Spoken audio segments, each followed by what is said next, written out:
The text from my mother arrived at 3 in the afternoon, stiff and formal, reading more like a legal summons than a family check-in.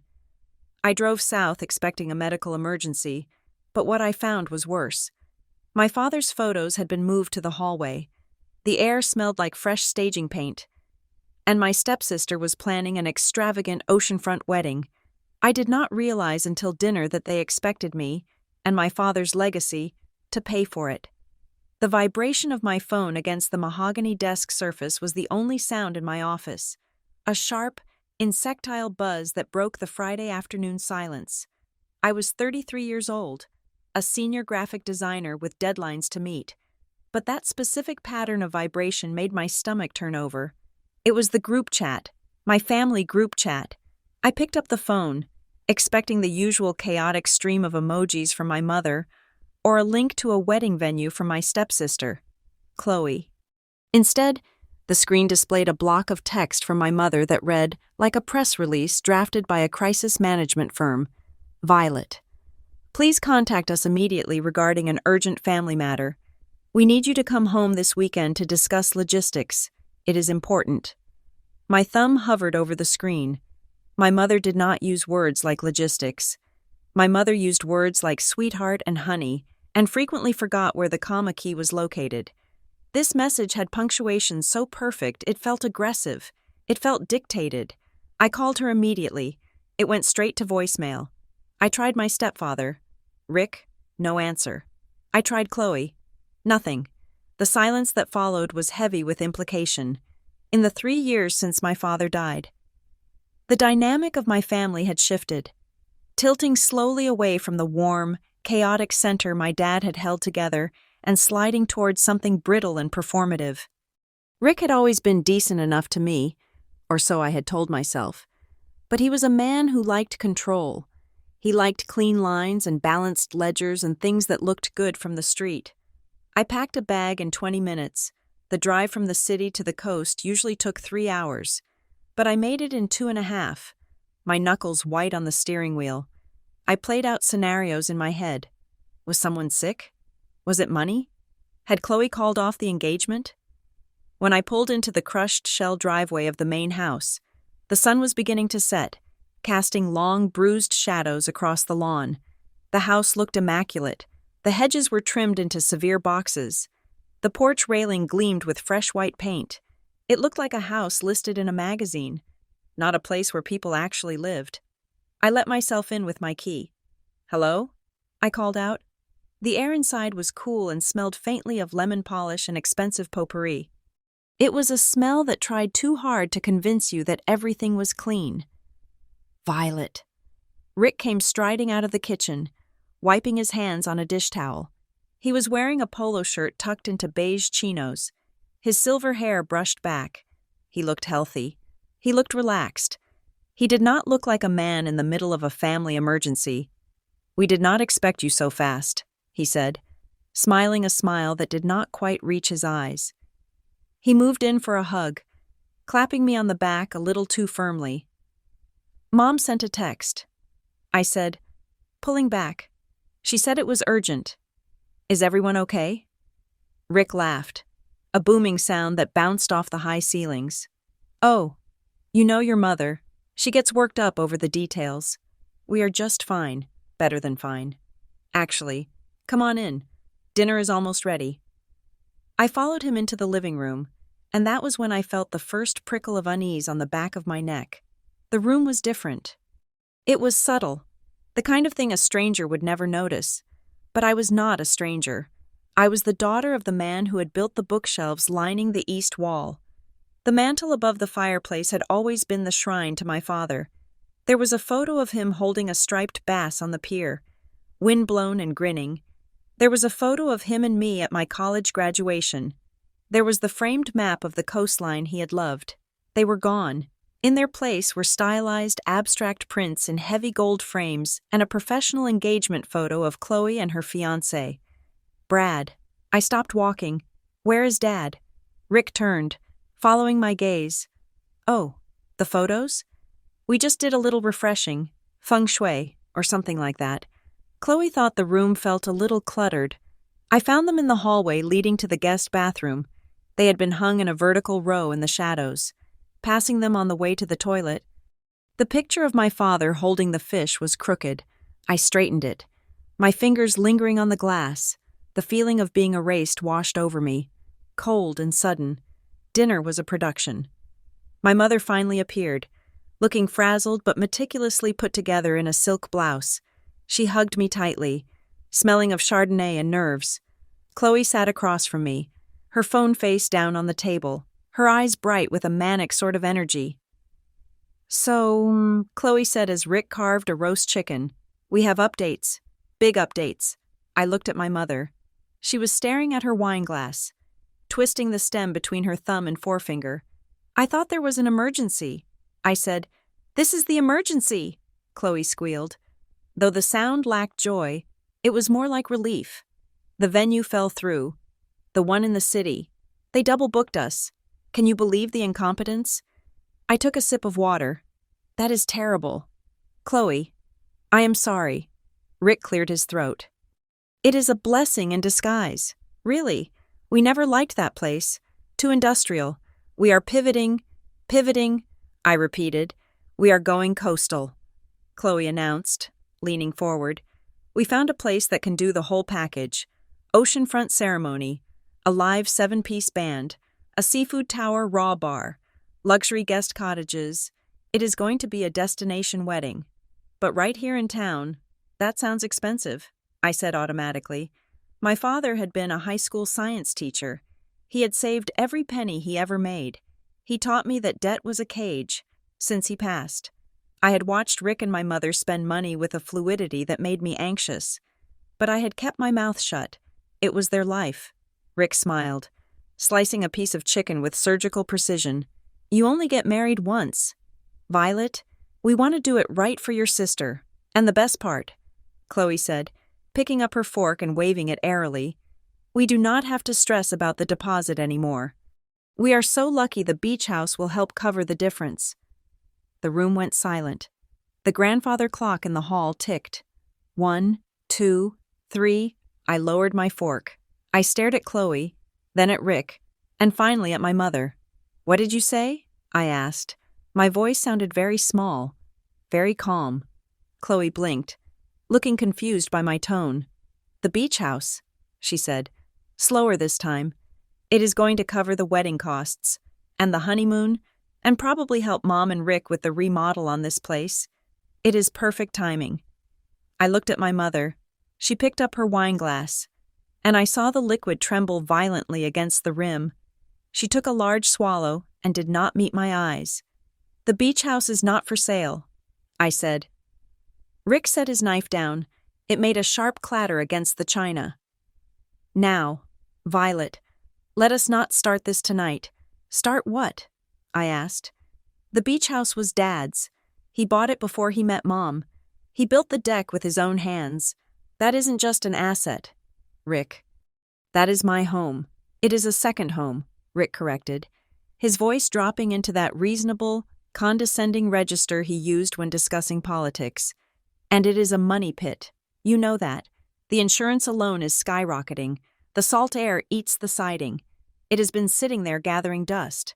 I go there once a month," I said, my voice rising. "I pay the utilities. I pay the taxes. You send a check to your mother," Rick said smoothly, "which goes into the family pool, and the family pool pays the bills. It is all one pot. Violet, it has been in the family pool for years." I stood up. My legs felt shaky. No, it hasn't. Dad left that house for us to use, not to sell for a party." Chloe slammed her hand on the table. "It is not just a party. Violet, it is my wedding. Why do you always have to be so selfish? You barely use the place. It is just rotting out there." "Mom?" I looked at her. "Mom, please." My mother looked up, her eyes wet and frightened. She looked at Rick, who was watching her with a blank, expectant expression. "Honey," she said, her voice wavering, it is a lot of maintenance, and Rick says the market is at a peak right now. We thought it would be best for everyone." I looked at Rick. You cannot sell it without me. Rick picked up his wine glass. He swirled the red liquid around, watching the legs run down the glass.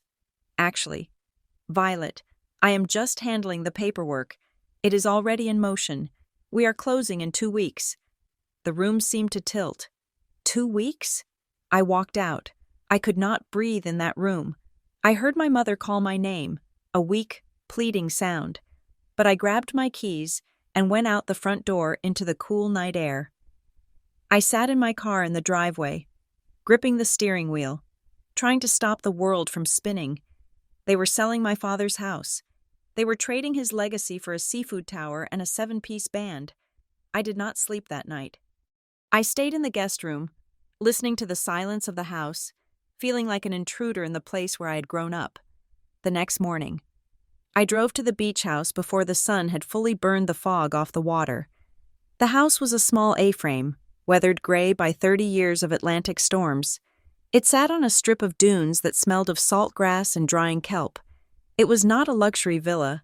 It was drafty, and the floorboards in the kitchen were warped. But it was the only place on earth where I could still hear my father's laugh. As I pulled up to the curb, I saw it. A realtor's lockbox hung from the railing of the front steps. It was blue and heavy, a padlock on my memories. I got out of the car, my heart hammering against my ribs.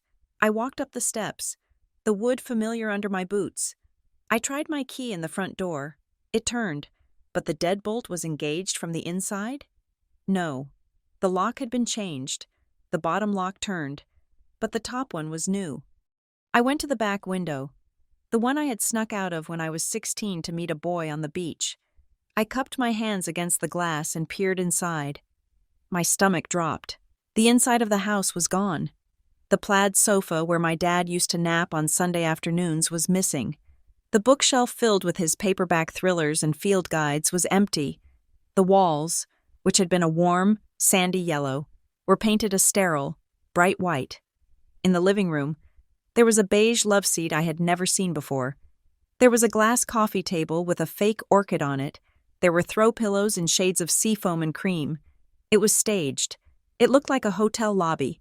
Someone had been in here. Someone had packed up my father's life, his mugs, his blankets, his fishing rods, and hauled them away, replacing them with furniture rented from a catalog. Violet? I jumped and turned around. Mrs. Gable, the neighbor from 2 houses down, was standing on the boardwalk, holding a leash attached to an ancient golden retriever. She was wearing a windbreaker and a look of mild surprise. Mrs. Gable, I said, trying to steady my voice. Hi, I did not know you were in town, she said, walking closer. I thought you had already said your goodbyes. My goodbyes? She nodded toward the house. When I saw the people coming through last week, I asked that nice stepfather of yours where you were. He told me you had moved away. Chicago, was it? And that you wanted the place sold so you could buy a condo in the city. I felt the blood drain from my face. He told you I moved to Chicago? Mrs. Gable frowned. Well, yes. He said you were tired of the upkeep. I must say, I was surprised.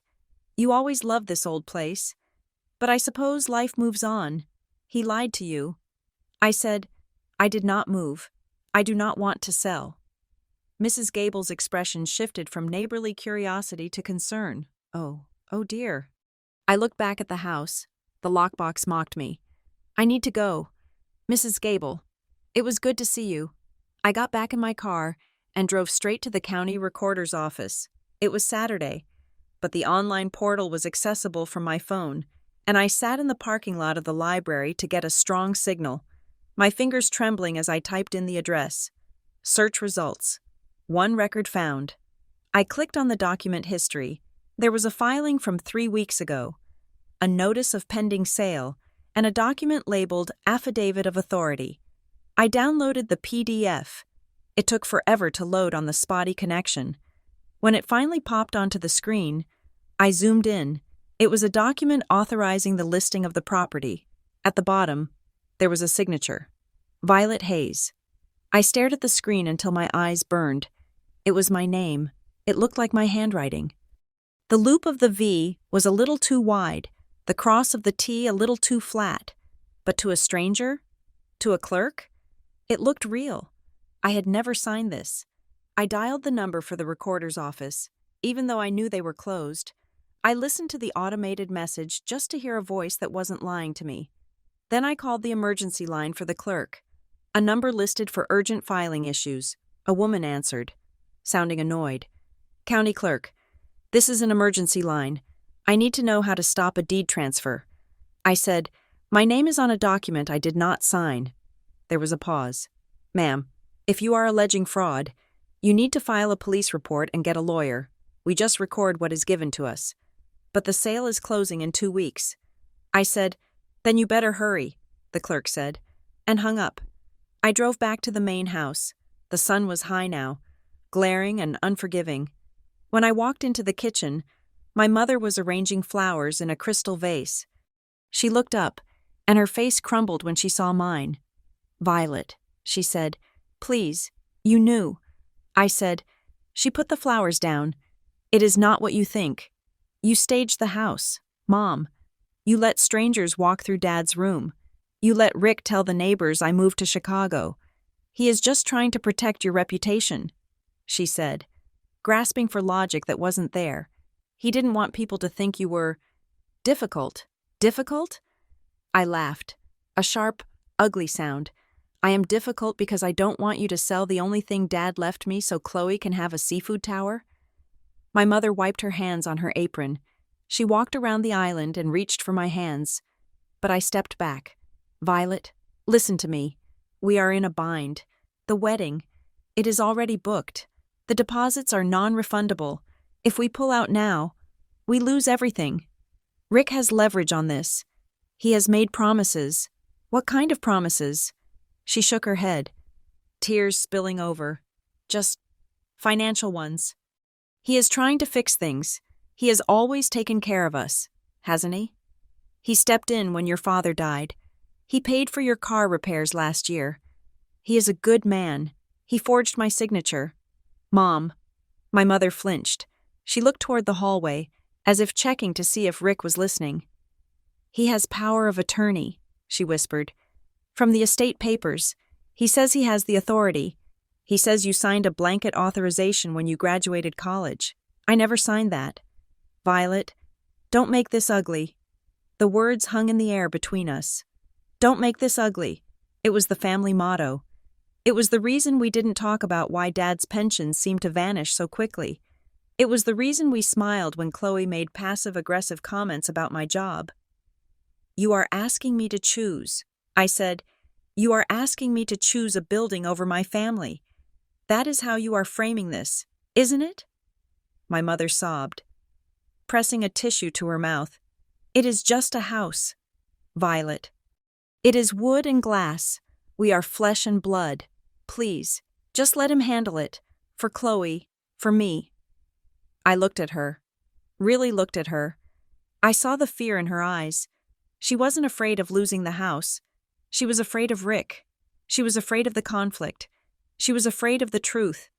And in that moment, I realized that the fight wasn't about the beach house. It wasn't about the money. It was about erasure. Rick had moved my father's photos to the shadows. He had painted over the yellow walls my father had loved. He had lied to the neighbors to make me disappear. And now, he was using my mother's guilt to force me to sign away my own history. If I let this happen, if I let them sell that house, I would be agreeing with them. I would be agreeing that my father's legacy was nothing more than a checking account for their new life. I looked at my mother. I am going to my room. I said, Violet, I am not signing anything. Mom, and I am not going to let him sell it. I turned and walked away. I heard her crying in the kitchen. A soft, defeated sound. Upstairs, in the guest room that felt more like a hotel than a home. I took out my phone. I opened the browser and searched for real estate attorneys in the county. I scrolled past the ones with billboards and catchy jingles. I looked for the ones with small offices and serious faces. I found one. Harold Finch. Real estate. Probate litigation. I clicked on his email address. Subject. Urgent. Unauthorized sale of property/forgery. I began to type. My hands were steady now. The confusion was gone, replaced by a cold, hard clarity. They wanted a fight? They wanted to talk about family? I hit send. Downstairs. I heard Rick's voice booming, laughing at something on the television. He sounded comfortable. He sounded safe. He had no idea what he had just started. The weekend was a blur of tension. I avoided Rick. I avoided Chloe, who spent the entire time pinning wedding hairstyles to a digital board, purposefully loud about her joy. I left on Sunday evening. As I packed my bag, I noticed something on the dresser. It was a framed photo of me and Dad, one I thought had been lost years ago. It was sitting face down. I picked it up. The glass was cracked. I put it in my suitcase, zipping it tight. I drove back to the city in the dark. The road stretched out before me, a ribbon of asphalt leading away from the coast. But my mind was still back at the beach house, standing in the empty living room where the smell of vanilla air freshener tried to cover the scent of the sea. Monday morning, I would get the copies of the recorded documents. Monday morning, I would hire the lawyer. Monday morning, I would stop being the daughter who didn't want to make things ugly. I turned up the radio, drowning out the silence of the car. I was done being erased. The clerk at the county recorder's office slid the stack of paper across the counter with the indifference of someone who had seen every variety of human greed reduced to toner on wood pulp. The fluorescent lights overhead hummed with a low, headache-inducing buzz that seemed to vibrate right through my teeth. "Here are the certified copies you requested," she said, snapping her gum. "That will be $42. I handed over my credit card, my hand shaking just enough that I had to aim twice for the chip reader. I took the documents to a small, scratched table in the corner of the lobby, away from the line of people filing deeds and liens. I sat down and took a breath that rattled in my chest. I flipped past the cover sheet. I flipped past the legal description of the property. Lot 14, Block B, Coastal Highland Tract, words that used to mean summer vacations and salt spray. Now reduced to coordinates. I stopped at the signature page. There it was. Violet Hayes. It was written in blue ink. The loop of the V was wide and sweeping, exactly how I used to write it in my early 20s. The cross of the T floated slightly above the stem. A quirk I had corrected years ago when I started signing professional contracts. It was my name. It looked like my hand had held the pen. But I knew, with a certainty that made the room spin, that I had never touched this piece of paper. It is a terrifying thing to see yourself on a page where you do not belong. It creates a dissonance in your brain, a vibrating gap between reality and the record. It was close enough to confuse a stranger. It was close enough to pass a casual inspection by a clerk who processed hundreds of these a day. But to me, it looked like a violation. It looked like someone had worn my face to rob a bank. I touched the ink with my fingertip, half expecting it to be wet. It was dry. It was permanent. It was recorded. I pulled out my phone and dialed Sarah, my college roommate who now worked in corporate litigation in the city. She answered on the second ring. "I need a name," I said, skipping the pleasantries. "I need someone local, someone mean, someone who knows property law and isn't afraid of a fight." Sarah paused. "Violet? What is going on?" "They forged my signature. Sarah, they are selling the beach house." There was a sharp intake of breath on the other end. "Okay, listen to me. Do not talk to them. Do not text them. Write down everything. I have a name. Elias Thorne. He is semi-retired. Works out of a small office near the marina. He is expensive, and he has zero bedside manner. But he eats fraud for breakfast. Call him. Now." I hung up and dialed the number she texted me. A gruff voice told me to come in immediately. Elias Thorne's office was located above a bait shop, smelling faintly of brine and old coffee. The office itself was a testament to organized chaos. Stacks of files towered on every surface, looking like geological formations.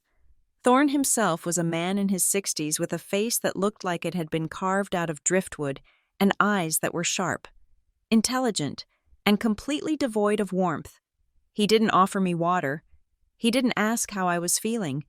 He pointed to the chair opposite his desk and held out his hand for the documents. I watched him read. He was slow, methodical. He ran a thick finger under every line of text. When he got to the signature page, he paused for a long time. "You say you didn't sign this?" he asked, not looking up. "No," he grunted. He flipped back to the first page. "The closing is scheduled for next Friday?" "Yes." "Why the rush?" he asked. "It is for a wedding." I said, "My stepsister. They need the money for the venue." Thorne dropped the papers onto his desk and leaned back, his leather chair groaning. "That is what they told you." "But that is not why they are rushing." "What do you mean?" "In my 30 years of doing this, Miss Hayes, I have learned one universal truth. When a seller pushes for a closing this fast, when they bypass the usual inspections, when they gloss over the title contingencies, it is never just about cash flow." He leaned forward, his voice dropping to a gravelly rumble. "Rushed closings mean the seller thinks something will be discovered if time slows down. They are running a sprint because they know they would lose a marathon." My stomach tightened. "You think there is more than just the forgery?" Thorne tapped the file. "Forgery is a means to an end. It is the crowbar they use to break into the house. The question is, what are they trying to carry out the back door?" "I am going to file for an injunction. But judges are slow and closings are fast. We need to find the cracks in their story. You need to go back to the source." He handed the file back to me. "Get them talking." People who lie get nervous when you ask specific questions. They start inventing details, and details are where they trip. I left his office with a mandate. I wasn't just a victim anymore. I was an investigator. I drove back to the main house. It was late afternoon, and the shadows were stretching long across the lawn. Rick's car was in the driveway, a gleaming silver sedan that he washed every Sunday. I found him in the study. He was sitting at my father's old desk, surrounded by papers. When I walked in, he didn't jump. He didn't look guilty. He looked up with a calm, patient smile that made me want to scream. "Violet," he said, "I am glad you are back. Your mother was worried you had driven off the edge of the world." I walked over to the desk and placed the certified copy of the deed authorization on top of his neat stack of spreadsheets. I went to the recorder's office. "Rick?" He glanced at the paper, then back at me. His expression didn't flicker. "Good. Then you have seen that everything is in order." I pointed to the signature. "That is not my signature." Rick sighed, the sound of a parent dealing with a toddler who refused to eat their peas. He opened a drawer and pulled out a manila folder. It was labeled Estate Instructions in his neat block handwriting. "Violet, you have been under a lot of stress. Grief does strange things to memory. We discussed this years ago." He opened the folder and slid a document toward me. It was a photocopy of a letter, typed, dated 3 months before my father died. "To my family," it read, "It is my wish that all property be used to support the collective well-being of my wife and children, including my stepdaughter Chloe. I authorize Rick to manage these assets as he sees fit." I stared at the paper. The font was Courier New. My father had used Times New Roman for everything. Dad didn't write this. I said. Rick tapped a finger on the paper. He dictated it to me. He was too weak to type at the end. You remember how his hands shook. I looked at the date at the top of the letter. October 14th, 2022. My blood ran cold. October 14th. I said softly, "Yes," Rick said. "A few weeks before the end. We had a long talk about his legacy. He wanted to make sure you girls were taken care of." I looked up at him. "Rick, on October 14th, Dad was intubated. He was in the ICU. He couldn't speak. He couldn't dictate a letter. He was in a medically induced coma." Rick's smile didn't falter, but his eyes went hard. A flat, shark-like stillness settled over his face. "You are mistaken," he said smoothly. "That was the week before he went under. You were working. You weren't there every day. I was there every night," I said, my voice rising. "I have the hospital logs. Rick, I have the parking receipts." Rick waved a hand dismissively. Dates get mixed up in the hospital. The sentiment is what matters. This is what he wanted. Why are you fighting his last wishes? Why are you being so greedy? He was pivoting. He was moving the goalposts from facts to feelings. I looked back at the document. There was a notary stamp at the bottom, Jackson County. Dad never went to Jackson County. I said, that is 2 hours inland. Why would a notary from Jackson County stamp a letter dictated in a hospital by the coast? Rick didn't blink. We used a mobile notary. He traveled. I looked at the witness line. There was a scrawl of a signature. Robert Miller. Bob Miller? I asked. Your golfing buddy? He was a friend of the family. Rick said, he came to visit your father. Bob Miller met my dad once. I said, at a barbecue. Dad thought he was a loudmouth. You are telling me Bob Miller drove 2 hours to the hospital to witness a letter my dad dictated while he was in a coma? Rick stood up. He was tall, looming over the desk. You are fishing. Violet. You are looking for conspiracy theories because you cannot accept that life moves on. This house is a burden. I am turning it into a blessing for your sister. If you try to stop this, you are going to look very small and very petty. He closed the folder and put it back in the drawer. Dinner is in an hour. He said, wash up. You look manic. I walked out of the study, my heart hammering against my ribs like a trapped bird. He wasn't scared. He was arrogant. He believed that if he said the lie with enough confidence, reality would bend to match it. I went to my room and opened my laptop. I logged onto social media. My feed was flooded. Chloe had been busy. She had posted a photo of herself looking tearful, staring out at the ocean. The caption read, "It is so hard when toxic people try to ruin the happiest time of your life. Trying to stay positive and focus on love, even when family tries to tear you down. Wedding drama jealousy. Moving on." The comments were a cesspool of sympathy. Oh no. Honey, don't let them get to you. Some people are just miserable. Ignore the haters, even if they are related. Then came the direct messages. My Aunt Linda, my mother's sister, Violet. I heard what you are doing. Rick is a saint for taking care of your mother. Stop being jealous of Chloe. It is unbecoming. My cousin Mike. Let the past go. Vi. It's just a house. Don't ruin the wedding. They had weaponized the narrative. In the span of 6 hours, I had gone from the victim of fraud to the villain of the story. I was the bitter stepsister. I was the obstacle to true love. I sat on the edge of the bed, feeling the weight of the isolation. It was suffocating. It made me question myself. Was I crazy? Was I remembering the dates wrong? Maybe Dad did want this. Maybe I was just holding on too tight. Then I remembered the signature. The loop of the V? No. I went downstairs to find my mother. She was in the kitchen, aggressively chopping vegetables. She wouldn't look at me. Mom, I said. She kept chopping. I don't want to talk about it. Violet, Rick is upset. Chloe is crying in her room. You are tearing this family apart. I am not the one who forged a signature. Mom. She slammed the knife down. A slice of carrot rolled off the counter. Stop saying that word, she hissed. Her face was flushed, her eyes wild. It is not forgery. It is administrative. Rick is handling the business.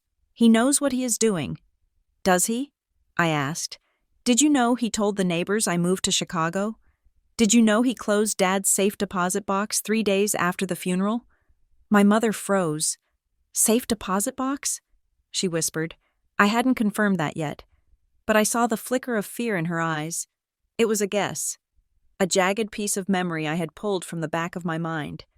Dad had mentioned a box once. He said he kept the important stuff there because he didn't trust the fire safe in the house. I saw the log. Mom, I lied. I was gambling. I saw who signed into it. My mother gripped the edge of the counter. Her knuckles were white. I don't know anything about that, she stammered. I am just stuck in the middle. Violet, I just want everyone to be happy. Please, just let the sale go through. Once the money is here, everything will be better. I looked at her, really looked at her. She wasn't just a passive victim. I walked over to the counter where her iPad was propped up, displaying a recipe. I swiped out of the recipe app and opened her email. Violet, what are you doing? I typed escrow into the search bar. Dozens of emails popped up. Coastal Title Company, update on closing. Coastal Title Company, wire instructions. Coastal Title Company, seller disclosure review. I clicked on the most recent one. Dear Rick and Martha. It began. Martha, my mother, you are listed as a contact. Mom, I said, turning the screen toward her. You are getting every update. You are not stuck in the middle. You are on the team. My mother looked at the screen, then at me. Her face crumpled. He made me. She sobbed. He said if I didn't sign the contract forms, the bank would take the main house. He said we are in debt. Violet, deep debt. What kind of debt? I don't know, she wailed. He handles the money. He said the beach house is the only way out. He said if you found out, you would let us drown. I stared at her. The betrayal hit me harder than the forgery. She believed I would let her starve? Or did she just value her comfort over my trust? I walked out of the kitchen, leaving her crying over the chopped carrots. First thing the next morning, I went to the bank. It was a small local branch, the kind with heavy brass doors and a smell of old money. I asked to speak to the manager. I brought my birth certificate, my driver's license, and my father's death certificate. I need to see the access records for my father's safe deposit box. I said, Box 402. The manager, a stern woman in a navy suit, reviewed my documents. I am afraid that box is closed. Miss Hayes, I know.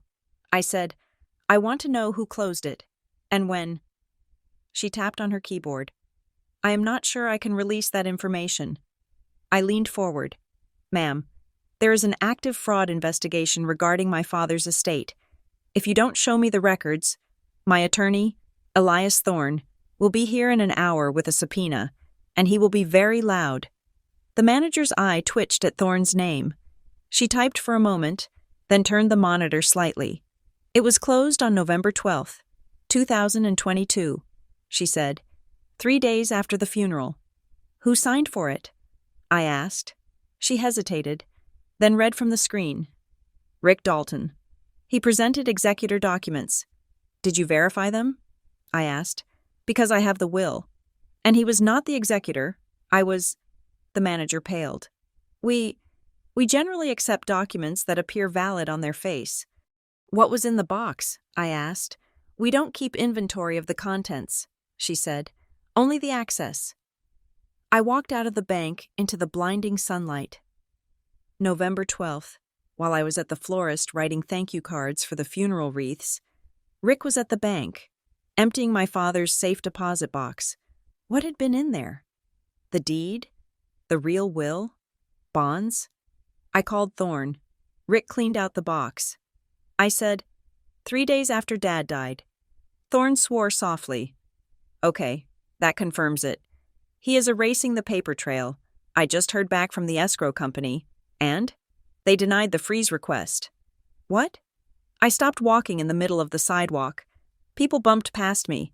They say the paperwork is compliant, Thorne said. They say the authorization affidavit, the one you say is forged, looks valid to them. They are refusing to pause the transaction without a court order, and the judge won't hear the emergency motion until next Tuesday. But the closing is Friday. I said, That is tomorrow. I know, Thorne said. They are stonewalling. They told me if you have objections, you can present them at the closing table. That is insane. I said, No, Thorne said. It is calculated. They are betting you won't show up. They are betting that the social pressure, the mother crying, the stepsister posting on Instagram, and the sheer awkwardness of the situation will keep you away. They think you are polite. Violet, I gripped the phone tight. Thorne's voice dropped low. Listen to me carefully.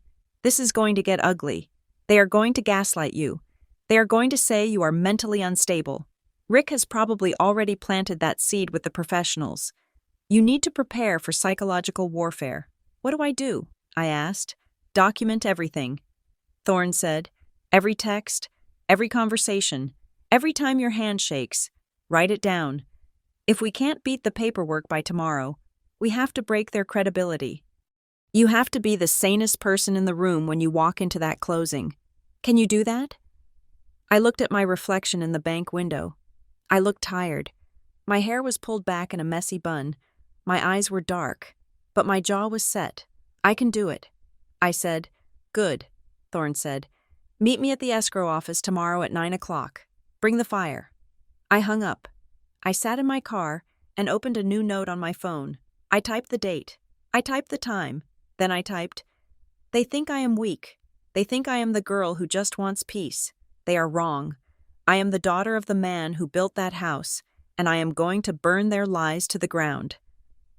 I drove back to the house to pack my suit for the closing. The war was starting tomorrow. The waiting room of the Coastal Title Company was an exercise in aggressive neutrality. The walls were painted a color that could only be described as beige submission, and the potted ferns in the corner looked like they were holding their breath. I sat on a stiff chair, my hands folded in my lap, watching the clock on the wall tick away the minutes of my life. I had insisted on this meeting. My attorney, Elias Thorne, had made the call, his voice sounding like gravel churning in a cement mixer, demanding that the escrow officer allow me a preliminary review of the file.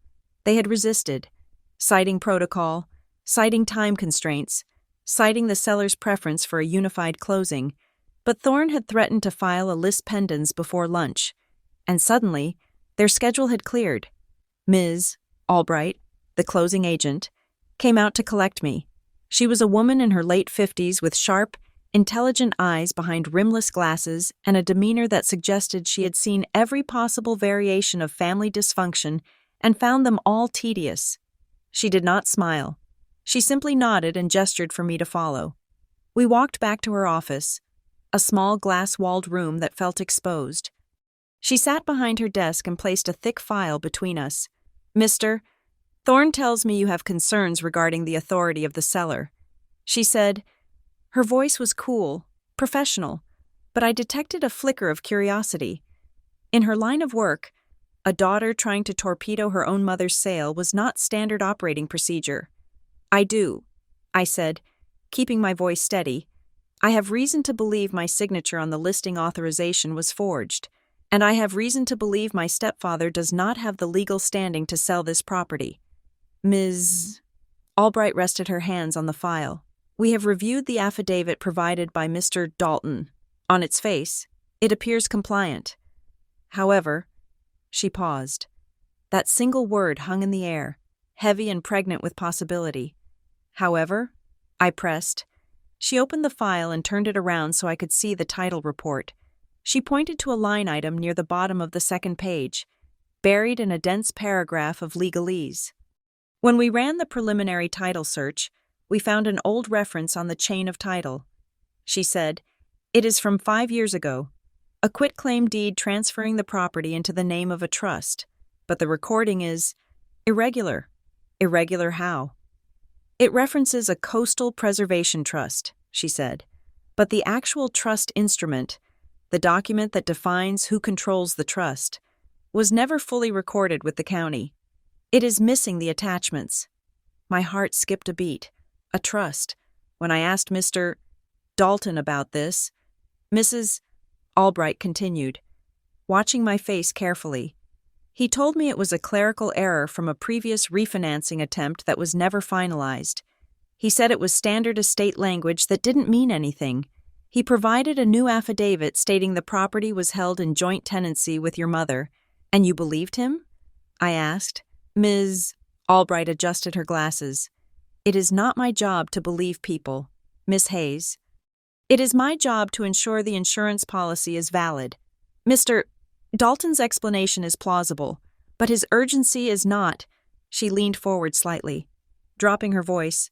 "People who are just selling a house to pay for a wedding do not call my office 3 times a day to ask if the wire instructions have been sent.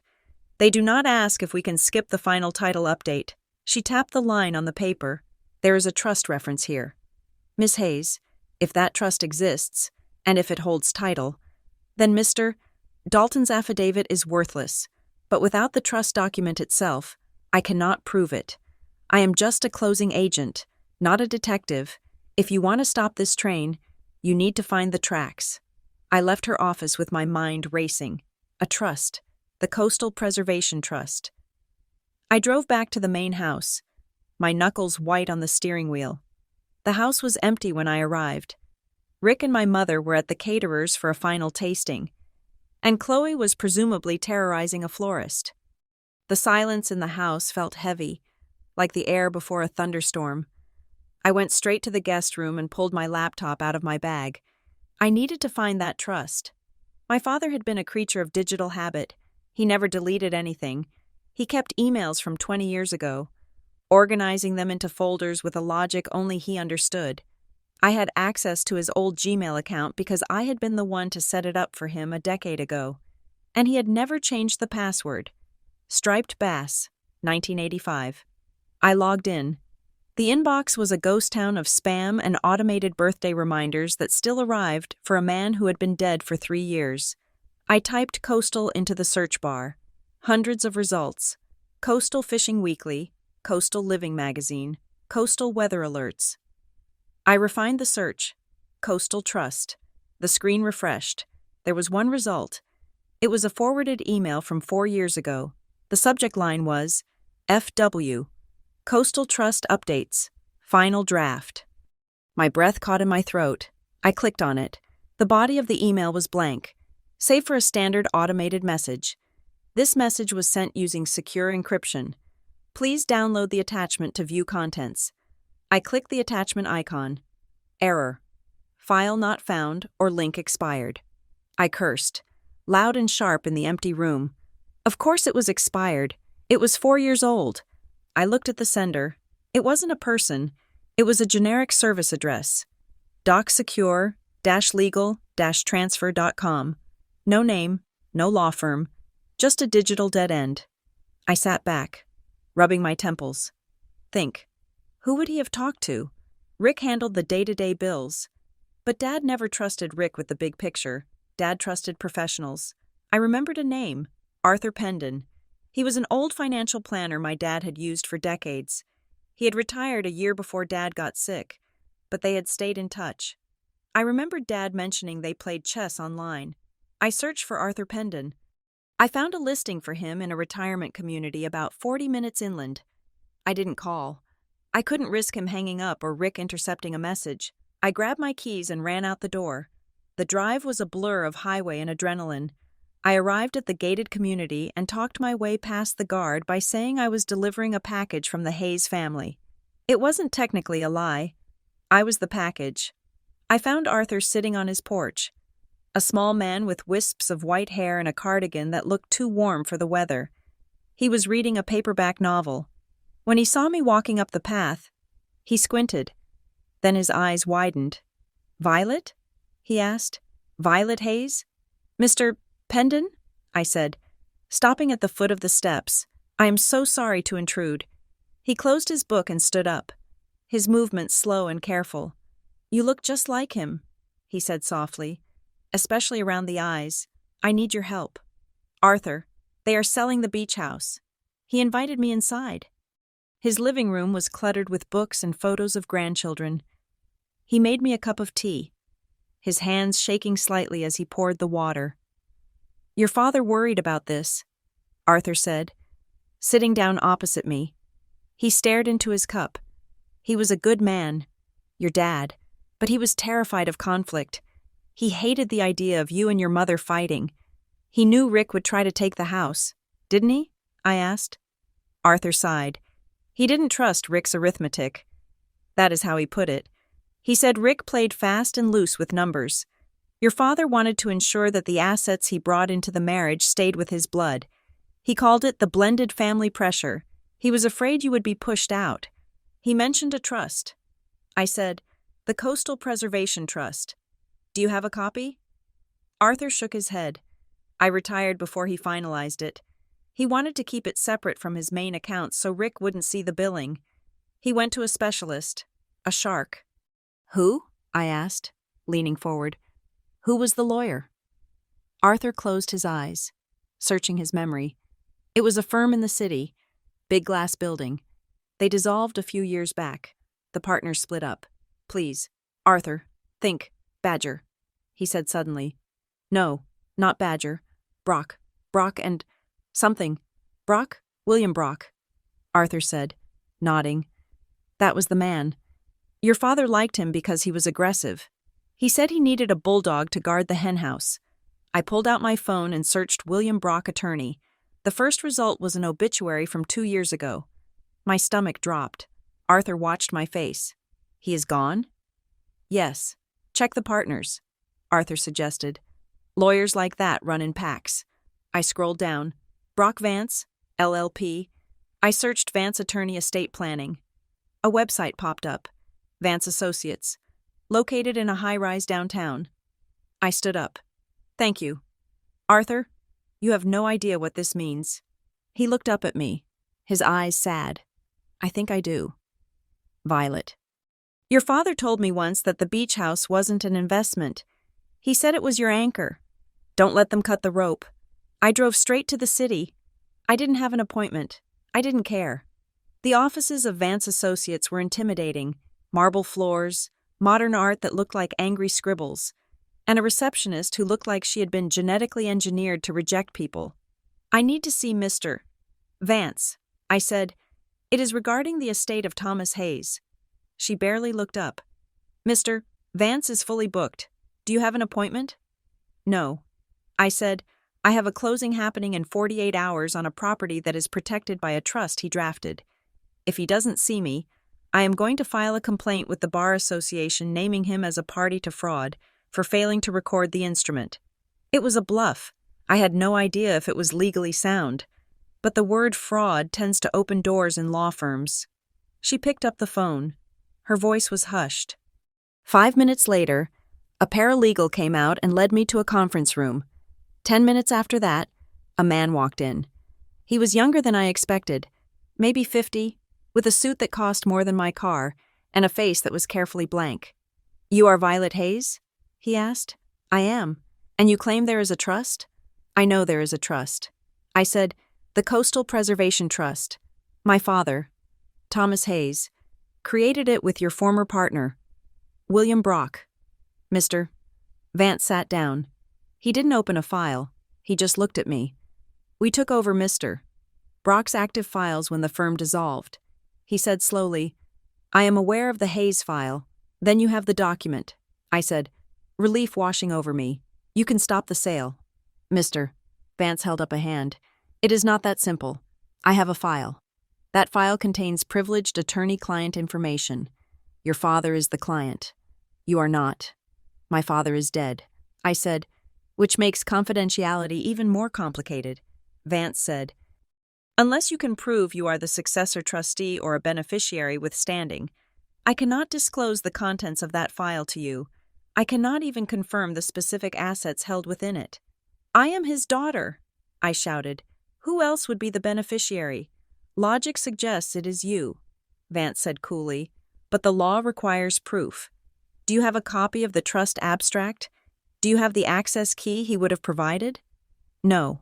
I said, Rick stole everything. He cleared the safe deposit box. Vance drummed his fingers on the table.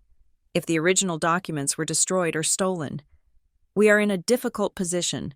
I can petition the court to open the file, but that takes time. We don't have time, I said. They are closing on Friday. Vance looked at his watch. Then you are in a bind. Miss Hayes, I can tell you this. If a sale proceeds on a property held in trust without the trustee's signature, that sale is voidable. It creates a cloud on the title that never clears. That doesn't help me if the house is sold and the money is gone. I said. Vance stood up. Find me something. Violet, find me a letter, an email, a reference number, anything that links you to that trust explicitly. If you can do that, I can intervene. Until then, my hands are tied. I walked out of the building feeling like I had run a marathon only to hit a brick wall at the finish line. I knew the truth, but I couldn't touch it. I drove back to the coast in the dark. My phone buzzed on the passenger seat. It was a notification from the front door camera at the main house. I ignored it.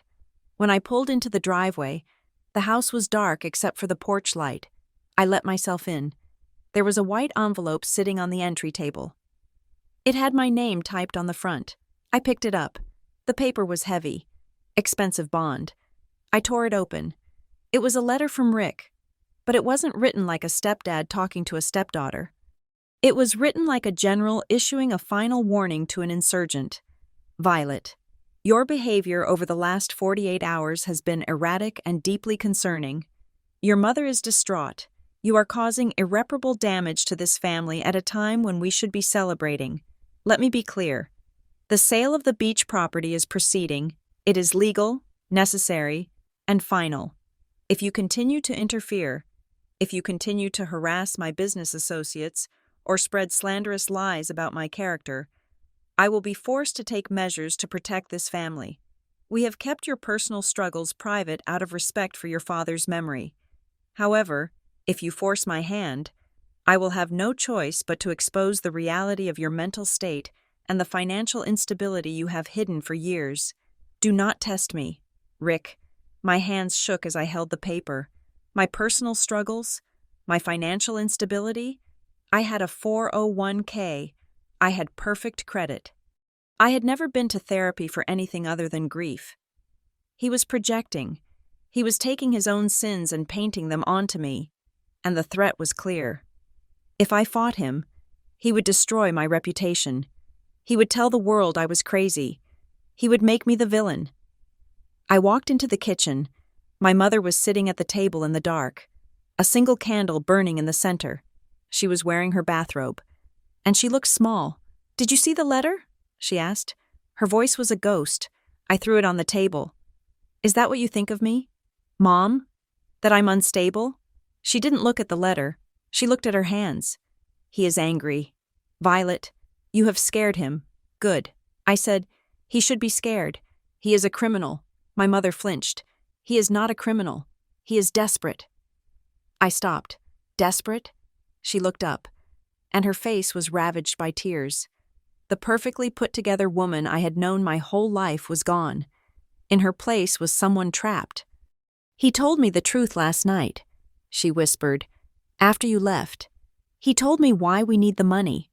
It is not for the wedding, is it?" I asked. She shook her head. "The wedding is a part of it, a show, to make people think we are still us. But the money?" She took a shuddering breath. "It is a debt problem. Violet, a big one." "What kind of debt?" "He made bad investments," she said. "Years ago, before your father died. He leveraged things he shouldn't have. He borrowed from people who don't send late notices. He said if he doesn't pay them back by the end of the month, they will take everything, the house, his pension, everything." I stared at her. "So he is selling my house to pay off loan sharks?" "He said it saves everyone," she said, pleading. "He said if he pays this off, we are free. We can start over." He promised. I looked at the kitchen around us. The granite countertops, the high-end appliances. It was all a facade. We were living inside a hollow shell. "Mom," I said, keeping my voice low, "how much is the debt?" She whispered a number. I felt the blood drain from my face. "And how much is the beach house selling for?" She whispered another number. I did the mental math. The sale price was $1.5 million. The debt she mentioned was $300,000. The wedding was maybe another 100. That left over $1 million unaccounted for. The numbers don't add up. "Mom," I said. She blinked. "What?" "If he pays off the debt and the wedding, there is still $1 million left. Where is that going?"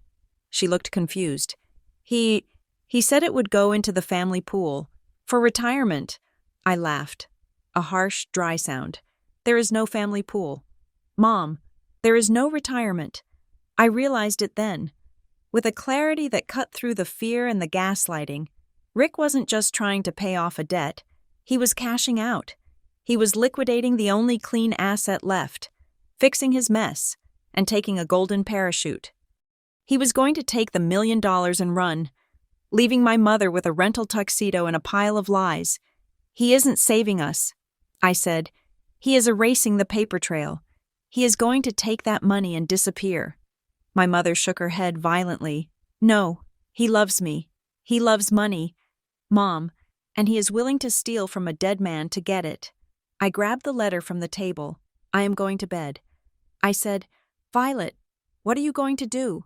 She called after me, her voice trembling. I paused at the doorway. I am going to finish this. I went upstairs and locked my door. I wedged a chair under the handle. I didn't trust him not to come in. I didn't trust anyone in that house anymore. I sat at my desk and looked at the wall. I had pieces. I had a closing agent who was suspicious. I had a lawyer who knew a trust existed but couldn't prove it. I had a mother who had confessed to the motive but was too paralyzed to act. And I had a stepfather who had just threatened to destroy me. I pulled out my phone and took a picture of Rick's letter. I emailed it to Elias Thorne. I emailed it to Vance.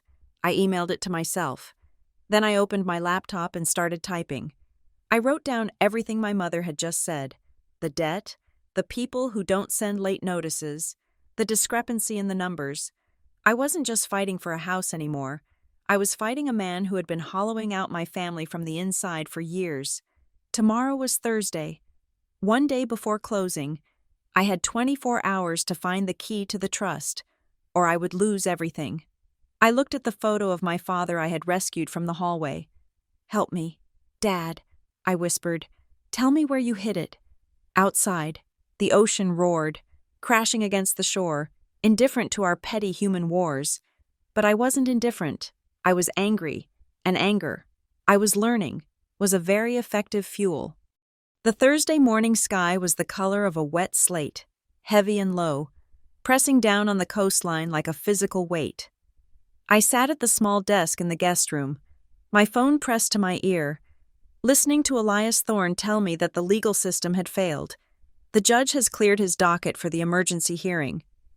Thorne said, his voice sounding like gravel grinding together, but not until Monday morning. 9 o'clock. I felt the blood drain from my face. Monday? But the closing is tomorrow. Elias, Friday. If the funds wire tomorrow afternoon, the house is gone. A Monday hearing is an autopsy, not a rescue. I know. Thorne said, we filed every expedited motion we could, but the court calendar is the court calendar. Unless the escrow company voluntarily agrees to pause the transaction. We are out of time. I stared out the window at the ocean. It looked gray and angry, churning against the sand. So that is it? I asked. We just lose? Thorne was silent for a moment. Not necessarily, but the battlefield has shifted. We cannot stop them with a gavel anymore. You have to stop them with a wrench. You have to throw something into the gears that makes the machinery seize up. I hung up the phone and felt a wave of nausea roll over me. It was over. Rick had won. He had timed it perfectly, rushing the sale through before the slow wheels of justice could turn. He knew exactly how the system worked, and he had played it like a fiddle. I was about to close my laptop and start packing my bags. Flight, retreat, surrender, when my phone buzzed again. It was a local number. I didn't recognize it. Hello? Ms. Hayes? The voice was female. Professional. But tight. It lacked the polished cadence of a customer service script. This is Ms. Albright from Coastal Title. I sat up straighter. Yes? I am calling you directly, which is admittedly outside of our standard protocol, she said. She paused, and I heard the sound of papers shuffling in the background. But given the complexity of the communications I have received from your attorney, I felt it was necessary. She was nervous. A closing agent who is nervous is a closing agent who is thinking about her license. Mr. Thorne sent over a draft of a complaint regarding the seller's authority. She continued, he alleges forgery. He alleges fraud. He alleges the truth. I said, Ms. Albright cleared her throat. Allegations are one thing. Ms. Hayes, sworn statements are another. If you are serious about formally disputing the seller's authority to convey this title, I cannot just take your lawyer's word for it. I need you to come in. Today. Come in? I need you to sign an affidavit of identity and a formal objection to sale, she said. It is a sworn document. It states under penalty of perjury that you are the rightful heir and that you contest the validity of the current listing documents, if I have that in my file. I have a legal obligation to pause and review. Without it, I am just listening to hearsay. I looked at the clock. It was 10 in the morning. I will be there in 20 minutes, I said. I didn't change my clothes. I was wearing jeans and a black sweater, and I put on my boots with hands that shook slightly. This was it. This was the wrench. I drove to the escrow office with the radio off, listening to the hum of the tires on the asphalt. The office was located in a strip mall near the marina, sandwiched between a high-end coffee shop and a yacht brokerage. When I walked through the glass doors, the air conditioning hit me like a wall of ice. The reception area was sleek, all glass and chrome, designed to make people feel wealthy and secure, and sitting on the white leather sofa, looking like he owned the building, was Rick. He was wearing a navy blazer and crisp khakis. He was reading a golf magazine. He looked relaxed. He looked like a man who was 10 minutes early for a tea time, not a man committing grand larceny. Next to him was Chloe. My stepsister was dressed in a white lace sundress that was entirely inappropriate for a title company office. Her hair was done in loose, beachy waves. She was holding her phone up, panning it around the room, talking to her screen. "And here we are," she chirped, her voice bright and tinny, "picking up the keys to our future. Well, dropping off keys, technically, but it means the wedding is fully funded." She saw me. The phone lowered slightly, but she didn't stop recording. "Violet," she said, her smile tightening at the corners. "We didn't know you were coming to the signing. Mom said you were resting." Rick looked up. He closed the magazine slowly. He didn't look surprised. He looked disappointed. "Violet," he said, standing up. His voice was warm, projecting that fatherly concern that made my skin crawl. "I thought we agreed you would stay at the house. You have been so overwrought lately. I don't think this environment is good for you." I ignored him. I walked straight to the receptionist. "I am here to see Ms. Albright," I said. Rick stepped up beside me. He smelled of expensive cologne and peppermint. "Ms. Albright is busy with the closing documents." "Violet," he said softly, leaning in so the receptionist couldn't hear. "Why don't you go wait in the car? Chloe and I will handle the boring stuff. We can go get lunch after, my treat." I turned to look at him. His eyes were flat, dead things behind the smile. "I am not here for lunch. Rick, I am here to sign an affidavit." The smile faltered, just for a fraction of a second. The mask slipped, and I saw the rage underneath. Then it was gone, replaced by a look of profound pity. "Oh, honey," he said, loud enough for the receptionist to hear. "You are confused again. We talked about this. The affidavit was for the other property, the one that doesn't exist. Remember?" He looked at the receptionist and tapped his temple subtly. "Grief," he whispered. "It has been very hard on her." My hands curled into fists at my sides. He was doing it. He was rewriting reality in real time. He was painting me as the crazy's grieving daughter, making himself the patient, long-suffering guardian. Ms. Albright appeared in the hallway. She looked from me to Rick, her expression unreadable. "Ms. Hayes," she said, "please come back." I started to follow her, but Rick moved with me. "I should come too," he said easily. "As the executor. I should probably be present for any clarifications. Violet gets overwhelmed with legal language." Ms. Albright hesitated. Protocol usually dictated separating warring parties, but Rick was the seller on record. She couldn't easily bar him. "Fine," she said, "both of you." We walked into the conference room. It was a sterile box with a long mahogany table. Chloe trailed behind us, still holding her phone. Though she had stopped recording, she looked confused now, sensing the tension but unable to process it through the lens of her wedding narrative. We sat down. Ms. Albright placed a single sheet of paper in front of me. "This is the affidavit. Ms. Hayes," she said. "Read it carefully." I picked up the pen. Rick sighed, a long and heavy sigh that filled the room. "Ms. Albright," he said, his voice dropping into a confidential register. "I really wish you hadn't involved Violet in this. We have been trying to protect her. She has been unstable since her father passed." He looked at me with sad eyes. She has episodes, he said. Paranoia, memory gaps. She invents documents in her head. We have been trying to get her into a facility. But, well, it is difficult. I froze. The pen hovered over the paper. I am sitting right here. Rick, I said, I know you are. Sweetie, he said soothingly. And we love you. But you have to stop this charade. You are embarrassing yourself. There is no trust. There is no fraud. You are just having a bad day. He pulled a folder from his briefcase. He slid a document toward Ms. Albright. In fact, he said, I found this last night. It is an amended authority of sale. It clarifies the chain of title you were asking about. It should clear up any confusion about that old trust rumor Violet has been fixating on. Ms. Albright picked up the document. I watched her eyes scan it. Rick leaned back, crossing his legs. My late wife, Violet's mother, signed it years ago. It dissolves any previous entities and grants full survivor rights to the spouse. Standard stuff. I felt a cold sweat break out on my back. He was good. He was so incredibly good at this. He laid the groundwork of my insanity so that any objection I raised would just look like a symptom. If I screamed, I was hysterical. If I cried, I was unstable.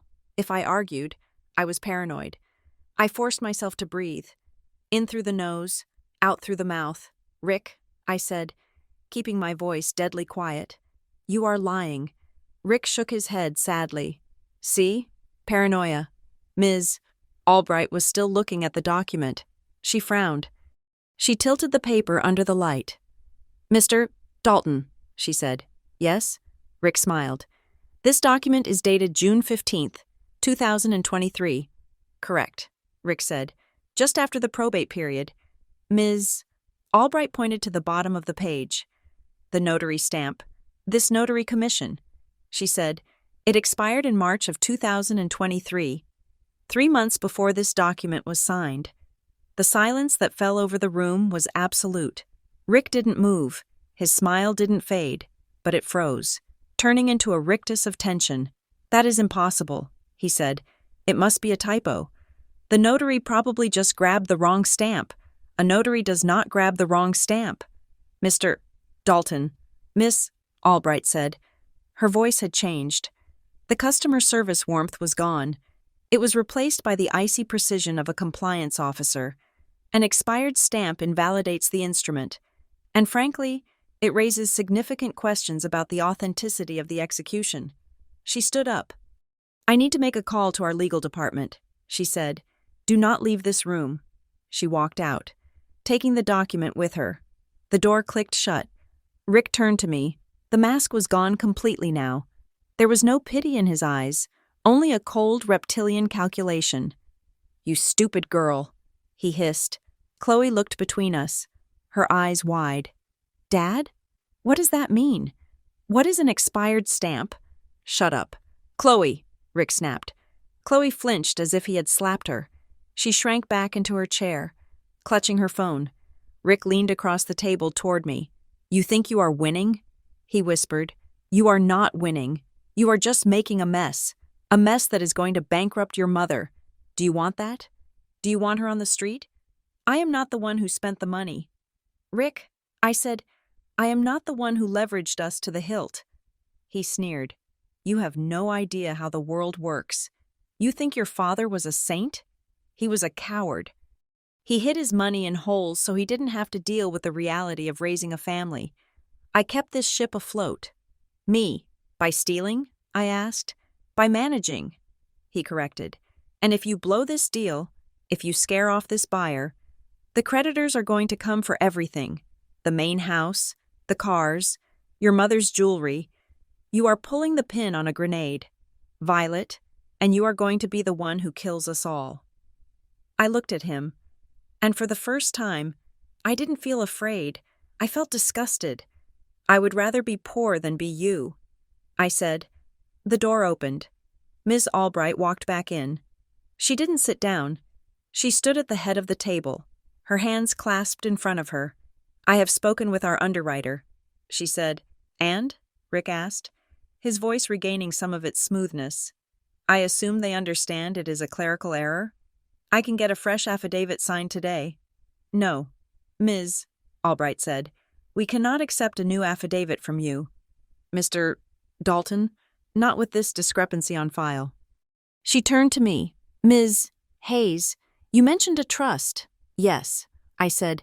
The Coastal Preservation Trust. Rick laughed. A dismissive bark. That is a ghost story. It doesn't exist. Ms. Albright ignored him. We need the trust instrument. Mr. Dalton, we need the original attachment that was referenced in the incomplete filing 5 years ago.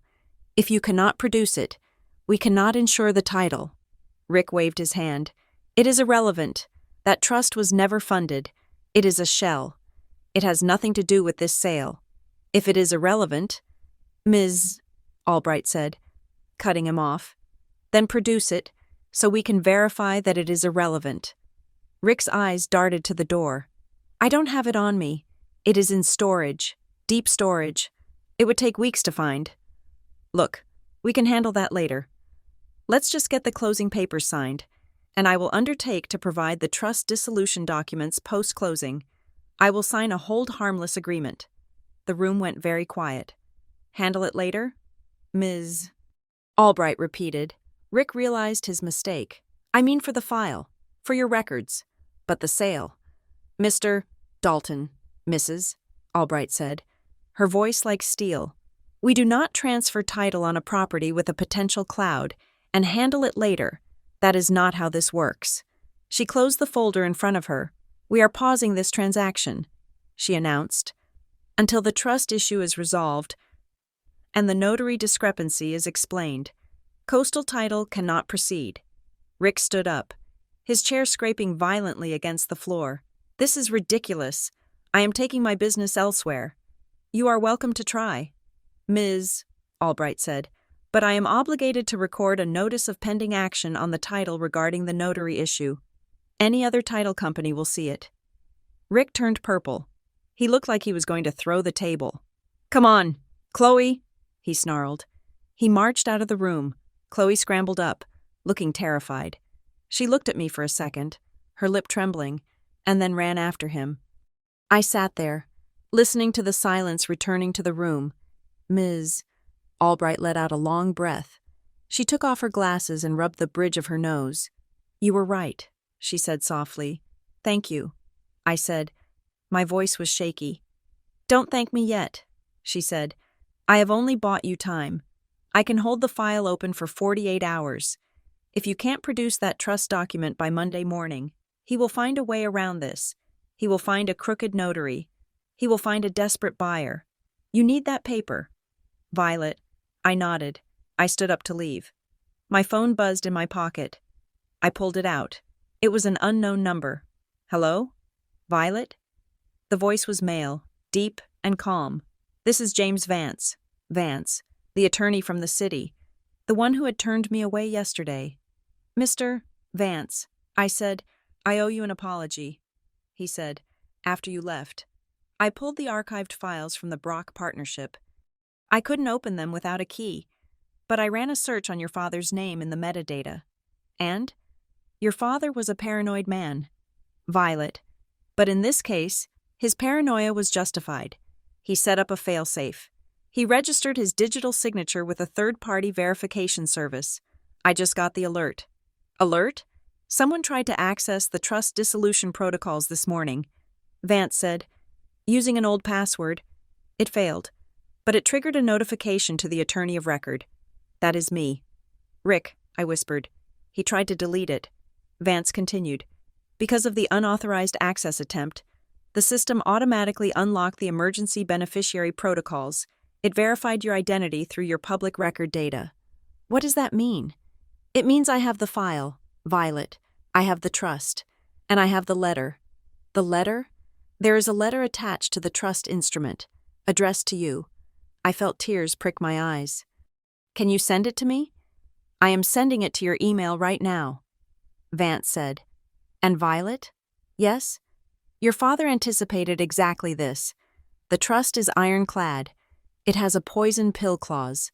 If anyone other than you attempts to sell the property, The trust automatically locks the asset and notifies the district attorney. I closed my eyes. Thank you, Dad. I hung up the phone. I looked at Ms. Albright. I found it. I said, she nodded slowly. Then bring it to me. On Monday. And bring your lawyer. I walked out of the escrow office into the parking lot. The gray sky had broken open, and a light rain was falling. Rick's car was gone. I drove home. The main house was dark when I arrived. Rick's car wasn't there. He had probably gone to a bar to regroup, or to a lawyer to find a new loophole. I went inside. The house was quiet. I found my mother in the living room. She was sitting in the wingback chair by the window, staring out at the rain. She wasn't crying anymore. She looked hollowed out. "Mom," I said softly. She didn't turn around. "He left," she said. "He took a bag. He said he had to go handle some things." I walked over and sat on the ottoman in front of her. I took her hands. They were cold. "Mom, the sale is paused." I stopped it. She nodded. But she didn't look relieved. She looked defeated. He made me sign it. "Violet, sign what? The amended authority? The one with the bad stamp?" I squeezed her hands. Mom, when did you sign it?" "Years ago," she whispered, "when he first told me about the debt. He brought me a stack of papers. He said it was for refinancing the mortgage. He said if I didn't sign them, we would lose this house. I was so scared. Violet, I just wanted to be safe." She looked at me then, her eyes pleading. "I didn't know it was for the beach house. I didn't know he was going to take that from you. I just thought I was saving us." I looked at her, this woman who had raised me, who had bandaged my scraped knees, who had been the strong one when Dad died, and I realized that she wasn't the villain. She was the weapon. Rick hadn't just stolen a house. He had stolen my mother's agency.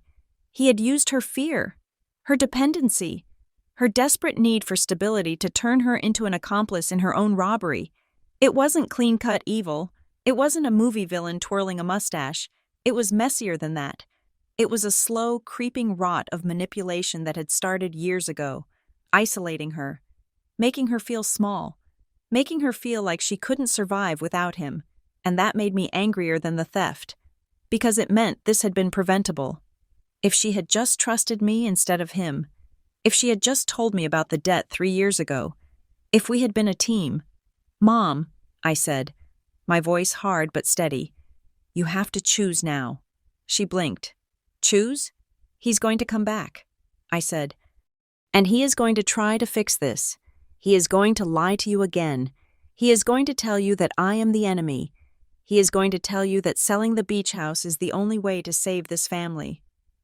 I let go of her hands. "You have to choose. Mom, do you want to be safe with a liar? Or do you want to be brave with me?" She looked at me, her lip trembling. "I don't know if I can be brave, Violet. I'm tired. Then I will be brave for both of us." I said, "But you have to tell me the truth. Is there anything else? Is there any other paper you signed?" She hesitated. Then she reached into the pocket of her cardigan. She pulled out a crumpled piece of paper. "He dropped this," she whispered, "when he was packing his bag." I took it. It was a printout of an email. It wasn't from a creditor. It wasn't from a bank. It was from a travel agent. Confirmation. One-way ticket to Belize. Departure. Saturday morning. I stared at the paper. Saturday. The day after the closing was supposed to happen. He wasn't going to pay the debt. "Mom," I said. She looked away. "I know. I think I always knew." I crumpled the paper in my fist. He wasn't coming back. He was going to take the money and leave us with the wreckage. I stood up. "Get your things." "Mom, where are we going?" "We are going to the beach house," I said. "We are going to the only house that actually belongs to us. And we are going to wait for him to make his move." I helped her pack a bag. We left the main house, the house of lies and staged photos, and drove into the rain. I had the trust. I had the letter. I had the truth. But the war wasn't over. Rick was desperate, and a desperate man is a dangerous man. He had 1 day left before his flight. 1 day to try and salvage his escape plan. I gripped the steering wheel. Let him try. The rain hammered against the roof of the beach house, a relentless, rhythmic drumming that made the silence inside feel heavy and pressurized. I sat at the scratched pine dining table, the same one where my father used to teach me how to tie fishing knots, and stared at the glowing screen of my laptop. The email from James Vance had arrived 3 minutes ago. It contained a single PDF attachment, titled coastal_preservation_trust_excerpt_final.pdf. I clicked it open. My heart was thumping a slow, heavy cadence against my ribs. The document was dense, scanning as a series of grayscale images of thick, bonded paper, but there, on page 4, was the paragraph that changed everything. Section 7. Restriction on alienation of real property. The trustee shall have no authority to sell, encumber, or transfer the real property located at 402 Ocean Drive without the express written consent of the primary beneficiary. Violet Hayes. Any attempt to convey title without such consent shall be void ab initio and shall trigger the immediate removal of the trustee. I read it twice. Then I read it a third time. It wasn't just a shield, it was a trap. My father hadn't just left me a house, he had left me a fortress, built out of words and laws, designed to withstand exactly this kind of siege. I scrolled down. Section 9. The Trust Protector. In the event of a dispute regarding the authority of the trustee, the trust appoints an independent trust protector with the power to veto any transaction and demand a forensic accounting of all estate assets. The trust protector shall be the senior partner of the drafting firm. I picked up my phone and dialed Elias Thorne. He answered on the first ring, his voice gruff and alert. I have it. Elias, I said, Section 7 explicitly forbids the sale without my written consent, and Section 9 names a trust protector. Thorne let out a low whistle. That is the golden ticket. Violet. A trust protector clause means the closing agent isn't just allowed to ask questions. She is legally required to stop the train. If she proceeds with this document in hand, she loses her license and her insurance carrier drops her. So we won? I asked, leaning back in the hard wooden chair. We stopped the sale. Thorne corrected. That is not the same thing as winning. We have stopped the bleeding. But the patient is still critical. I am going to forward this to Ms. Albright immediately. She will have to formally reject the closing package. And Rick? Thorne paused. Rick is going to realize the walls are closing in. A man like that, when he is cornered, he doesn't surrender. He doubles down. Watch your back. Violet. I hung up. I looked across the room at the sofa. My mother was sleeping, curled up under a knit blanket that smelled of mildew and old summers. She looked small. Her face was gray and slack, the tension of the last few days momentarily erased by exhaustion. She wasn't the enemy. She was a casualty. I got up and walked to the kitchen to make tea. The act of boiling water, of steeping the bag, felt grounding. When I turned back, my mother was awake, watching me with dull, red-rimmed eyes. Is it over? She whispered. The sale is stopped. Mom, I said, setting the mug down on the coffee table in front of her. I found Dad's trust documents. Rick cannot sell this house. Not today. Not ever. She didn't look relieved. She looked terrified. She pulled the blanket tighter around her shoulders. He is going to be so angry, she said. Let him be angry, I said, sitting on the edge of the coffee table. Mom, you have to talk to me. You have to tell me the truth about the money. She stared into the steam rising from the mug. He lost it. Violet, she said, her voice cracking. All of it. When? 3 years ago, right after your father died. I frowned. But Dad left a life insurance policy. He had savings, the pension. Rick took control of it all. She said. He said he was investing it. He said he was diversifying, but he wasn't investing. He was covering losses. What losses? From before, she said. He had a business, a consulting firm. I thought it was doing well. We always had nice cars. We went on trips. But it was all debt. He was borrowing from one account to pay another. When your father died? Rick saw the estate as a lifeline. He used Dad's money to plug the holes in his own sinking ship. I felt a cold fury rising in my chest. He spent my father's life savings to pay off his own bad debts? He promised he would pay it back. She sobbed. He said he just needed time. He said if he could just get one big deal to land, he would make the estate whole again, but the deal never landed, and the debts kept growing. And the wedding? I asked. Why the oceanfront venue? Why the luxury band?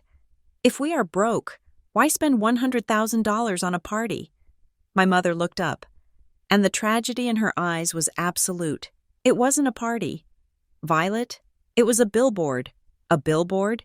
He said we had to look successful, she explained. He said if the creditors saw us spending money, if they saw a lavish wedding in the social pages, they would assume we were liquid. They would back off. He called it signaling. He said the wedding was our fresh start. I stood up and walked to the window. The ocean was churning, gray foam crashing against the sand. It was all a lie. The happy family, the generous stepfather, the blushing bride. It was all a stage play designed to keep the wolves at bay for a few more months. And Chloe? I asked, turning back to her. Does Chloe know? My mother shook her head. No. Rick told her that your father left a specific fund just for her wedding. He told her she deserved the best. He has been feeding her this fantasy. She thinks we are wealthy. Violet. She thinks you are just being mean because you are jealous of her happiness. I felt a sudden, sharp pang of pity for my stepsister. She was a brat. Yes, she was entitled, but she was also walking onto a stage that was about to collapse under her feet. I need to go out. I said, I need to get food. There is nothing in the fridge. Violet, don't, my mother pleaded. Stay here. I will be back in an hour.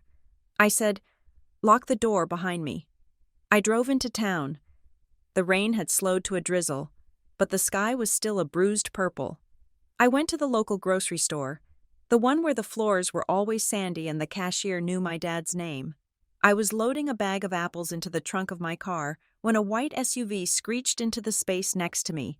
I knew the car. It was Chloe's. She got out, slamming the door so hard the vehicle rocked. She was wearing sweatpants and a hoodie, her hair messy, her face blotchy from crying. She didn't look like a bride. She looked like a teenager who had been told she couldn't go to the prom. You, she spat, pointing a finger at me. Chloe, I said, closing my trunk. Go home. You ruined it, she screamed, her voice shrill and breaking. Rick just called me. He said the title company put a hold on the funds. He said the vendors are going to cancel. The florist, the band, everyone. I leaned against my car. I am sorry about your wedding. Chloe, truly. But Rick was trying to sell my house to pay for it. It is not your house, she shouted, stepping closer. She was shaking. It is our house. We are a family. Why are you so selfish? Rick has done everything for us. He took care of Mom. He took care of the funeral. And you just hoard everything because you are obsessed with the past.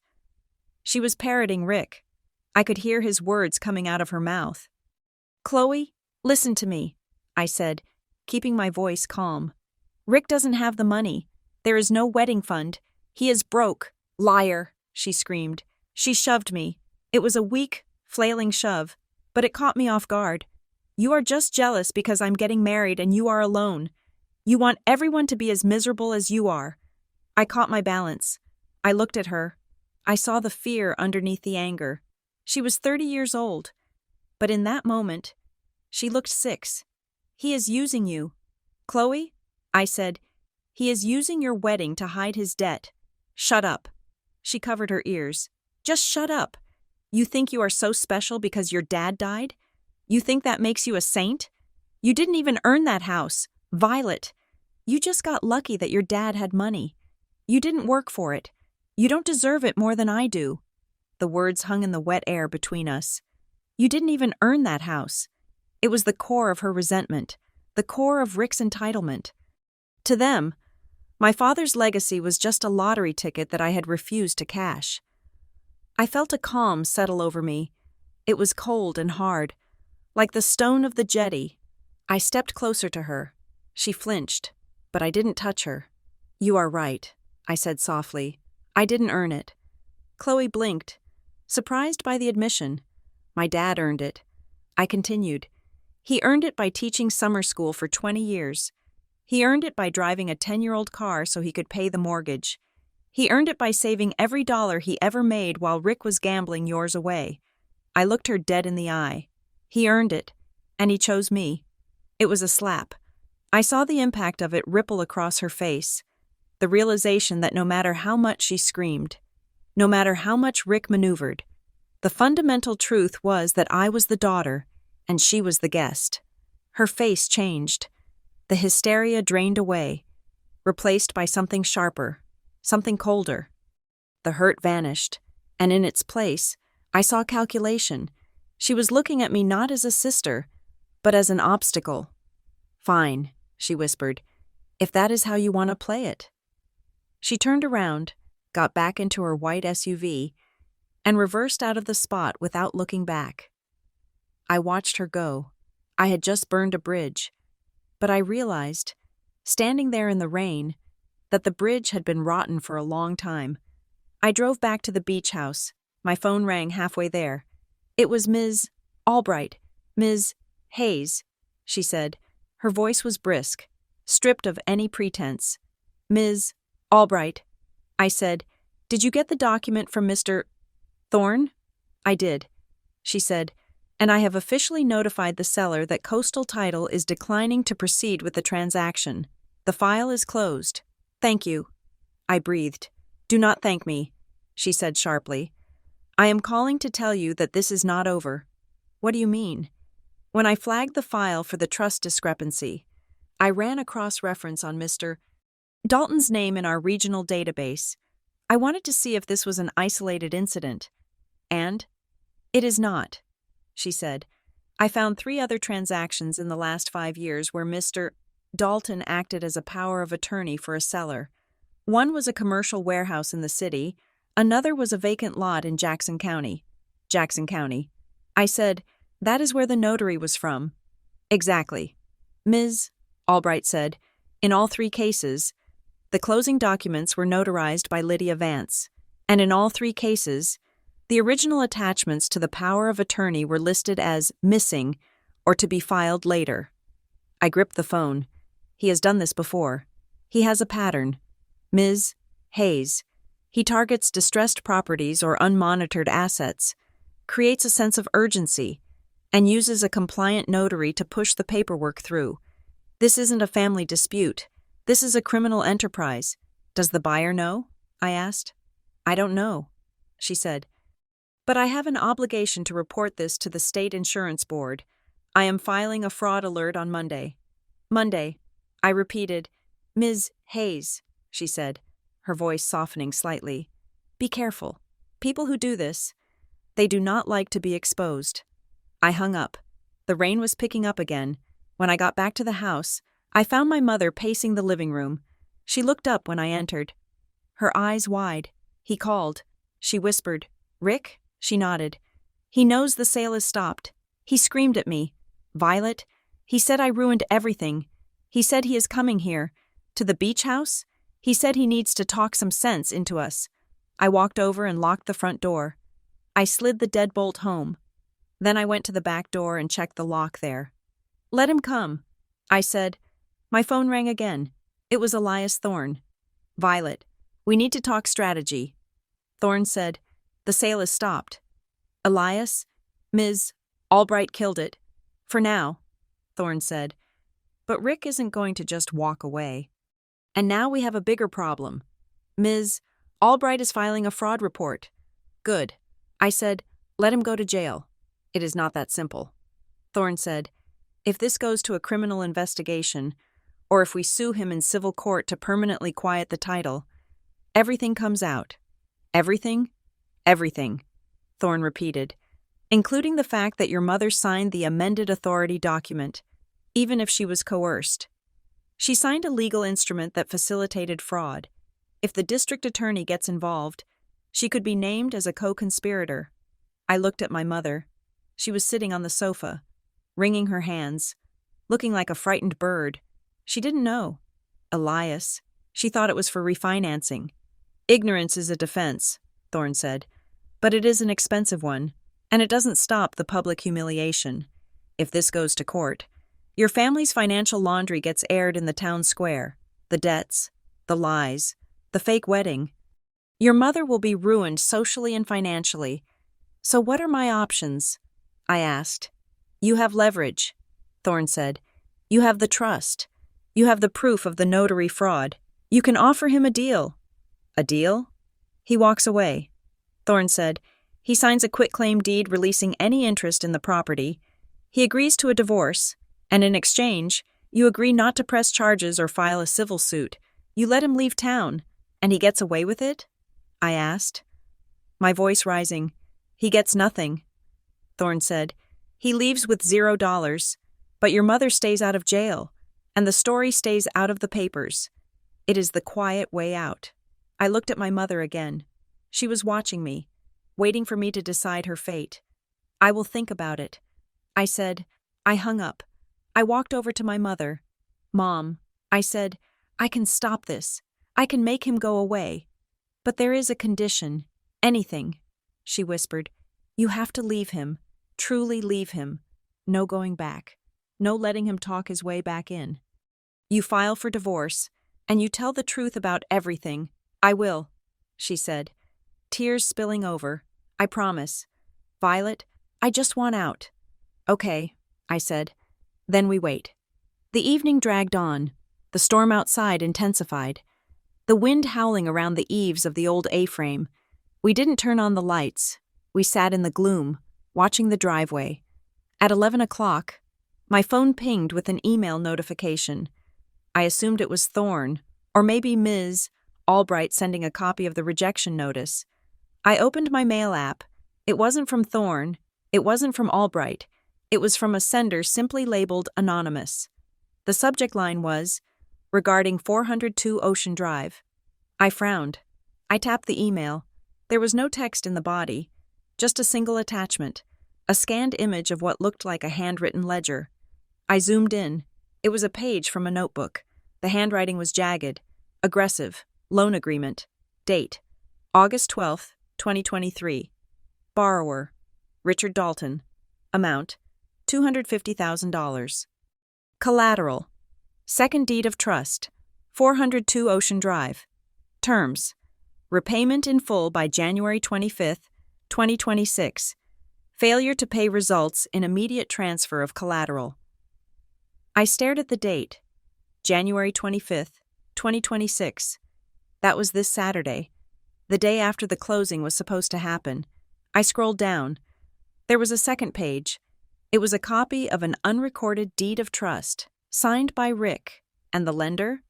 The name listed as the beneficiary wasn't a bank. It was Apex Holdings, LLC. I quickly opened a new tab and searched Apex Holdings, LLC. The results were sparse, but clear.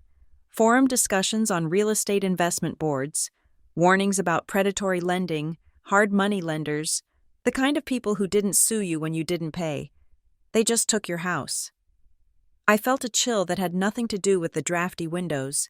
Rick hadn't just promised the house to a nice family looking for a vacation home. He had already pawned it. He had used it as collateral for a high-interest, private loan 3 years ago, forging my consent then, too.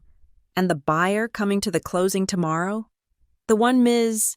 Albright said was pushing for a quick sale? It wasn't a buyer. It was the lender.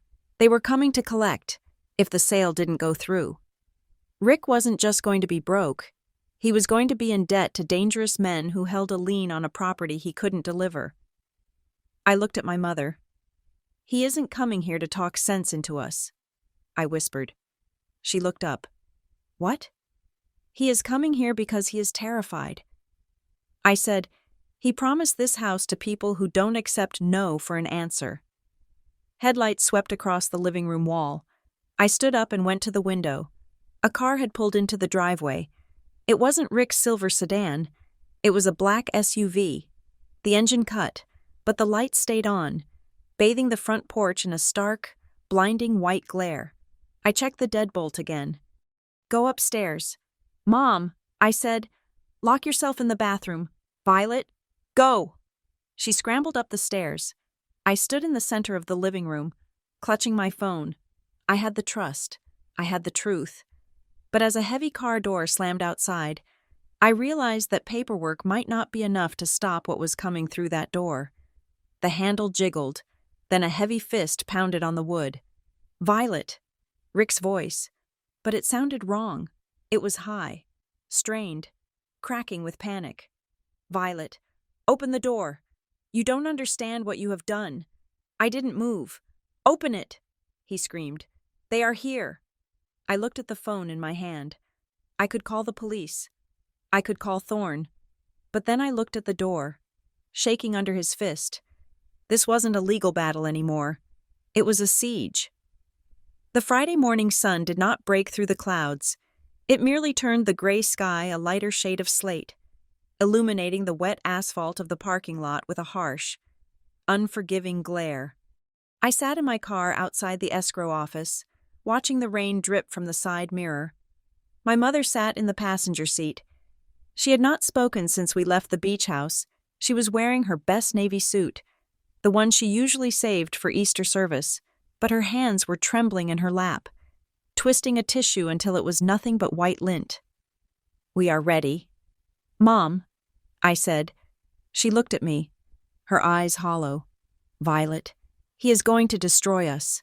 No, I said, reaching for the door handle. He has already destroyed us. Today is just the autopsy. Walking into the Coastal Title Company felt like walking into a funeral parlor where the body was still breathing. The silence was heavy, pressurized, the kind of quiet that hurts your ears. The receptionist did not smile this time. She kept her head down, typing furiously, as if avoiding eye contact would exempt her from the blast radius.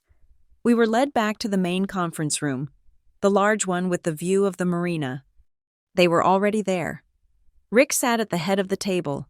He looked like a man who had aged 10 years in a single night. His skin was gray, his eyes rimmed with red, but he was dressed in a sharp charcoal suit, his hair perfectly coiffed. It was the armor of a con man. He was smiling, but it was a rictus of tension, a baring of teeth that conveyed no warmth. Chloe sat to his right. She wasn't filming today. She was staring at the table, picking at a loose thread on her sweater. When I walked in, she looked up, and for a split second, I saw the confusion of a child who had woken up in a house she didn't recognize. And then there were the others. Ms. Albright sat at the far end, a stack of files in front of her like a barricade. She nodded to me, a microscopic dip of her chin that said, I am ready. Across from Rick sat two men I had never seen before. One was young, wearing a cheap suit and looking bored. The other was older, heavy-set, with a face that looked like it had been chiseled out of granite. He wore no tie. His hands, resting on the mahogany table, were thick and scarred. This was the representative from Apex Holdings. This was the buyer. I sat down across from Rick. My mother took the seat next to me. Good morning, Rick said. His voice was too loud, booming off the glass walls. I am glad everyone is on time. We have a tight schedule. The heavy-set man checked his watch. You have 20 minutes. Dalton. Then my wire cutoff expires. We will be done in 10, Rick promised, flashing a charming, desperate smile. It is just signatures today. Formalities. He looked at me. Violet, honey, you look tired. I hope you got some rest after yesterday's confusion. He was trying to frame the siege, the panic, the banging on the door as my confusion. He was setting the stage for the unstable daughter narrative one last time. I didn't answer him. I looked at Ms. Albright. Shall we begin? I asked. Ms. Albright opened the file. The sound of the cardboard cover hitting the table was the only noise in the room. We have a few items to clear before we can proceed to the closing documents, she said. Her voice was cool, professional, showing no hint of the adrenaline I knew she must be feeling. Rick waved a hand. Skip the boilerplate. Ms. Albright, we can sign the disclosures later. Mr. Kincaid here, he nodded to the heavy-set man, is in a hurry. Mr. Kincaid. The name sounded like a hammer hitting an anvil. I cannot skip the title clearance. Mr. Dalton? Miss? Albright said. Especially given the new information that has come to light regarding the authority of the seller. Rick's smile tightened. We went over this.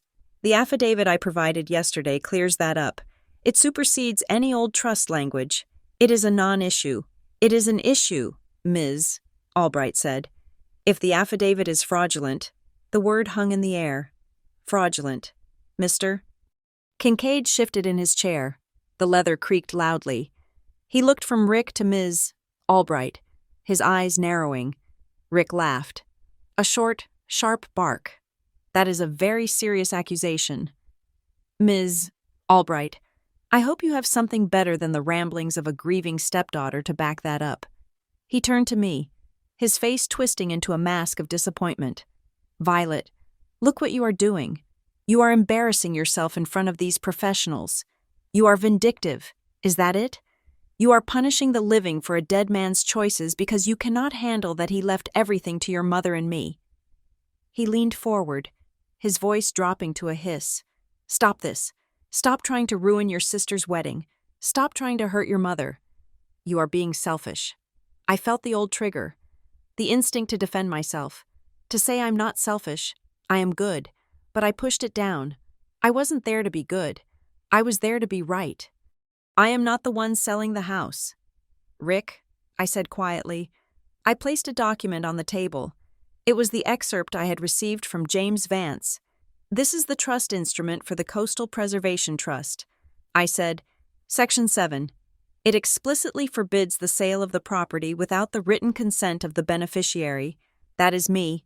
Rick didn't even look at the paper. That is a forgery, he snapped. Or a draft. It was never recorded. Ms. Albright spoke up. Actually, Mr. Dalton, we have verified the trust existence through the original drafting firm. And regarding your affidavit, she pulled out the document Rick had tried to pass off yesterday. The notary commission for Lydia Vance expired 3 months before this document was supposedly signed. She said, We contacted the Secretary of State this morning. Ms. Vance confirmed she did not notarize this document on the date listed. Rick's face went pale. Mr. Kincaid slammed his hand on the table. What is this? Dalton? He growled. You told me the title was clean. You told me you had the deed in hand. I do, Rick stammered, turning to the big man. It is just a clerical error, a mix-up with the dates. I can fix it. I just need 24 hours. You don't have 24 hours, Kincaid said. You have the money today, or we execute the lien on the other properties. Other properties?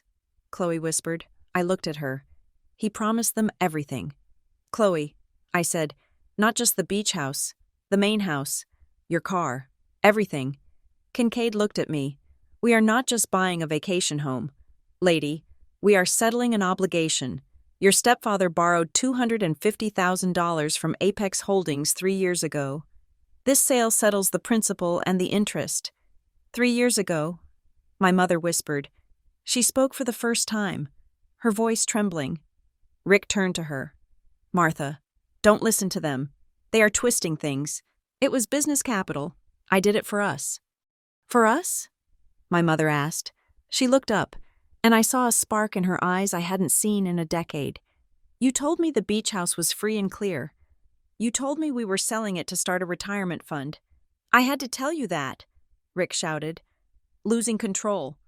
Because you are too weak to handle the truth. You would have panicked. I was handling it. Ms. Albright stood up. Gentlemen, she said, her voice cutting through the shouting. Please. She held up a thick sheaf of papers. This morning, my office received the full trust attachment from the law firm of Vance and Associates. It contains the complete bylaws of the Coastal Preservation Trust. She looked directly at Rick.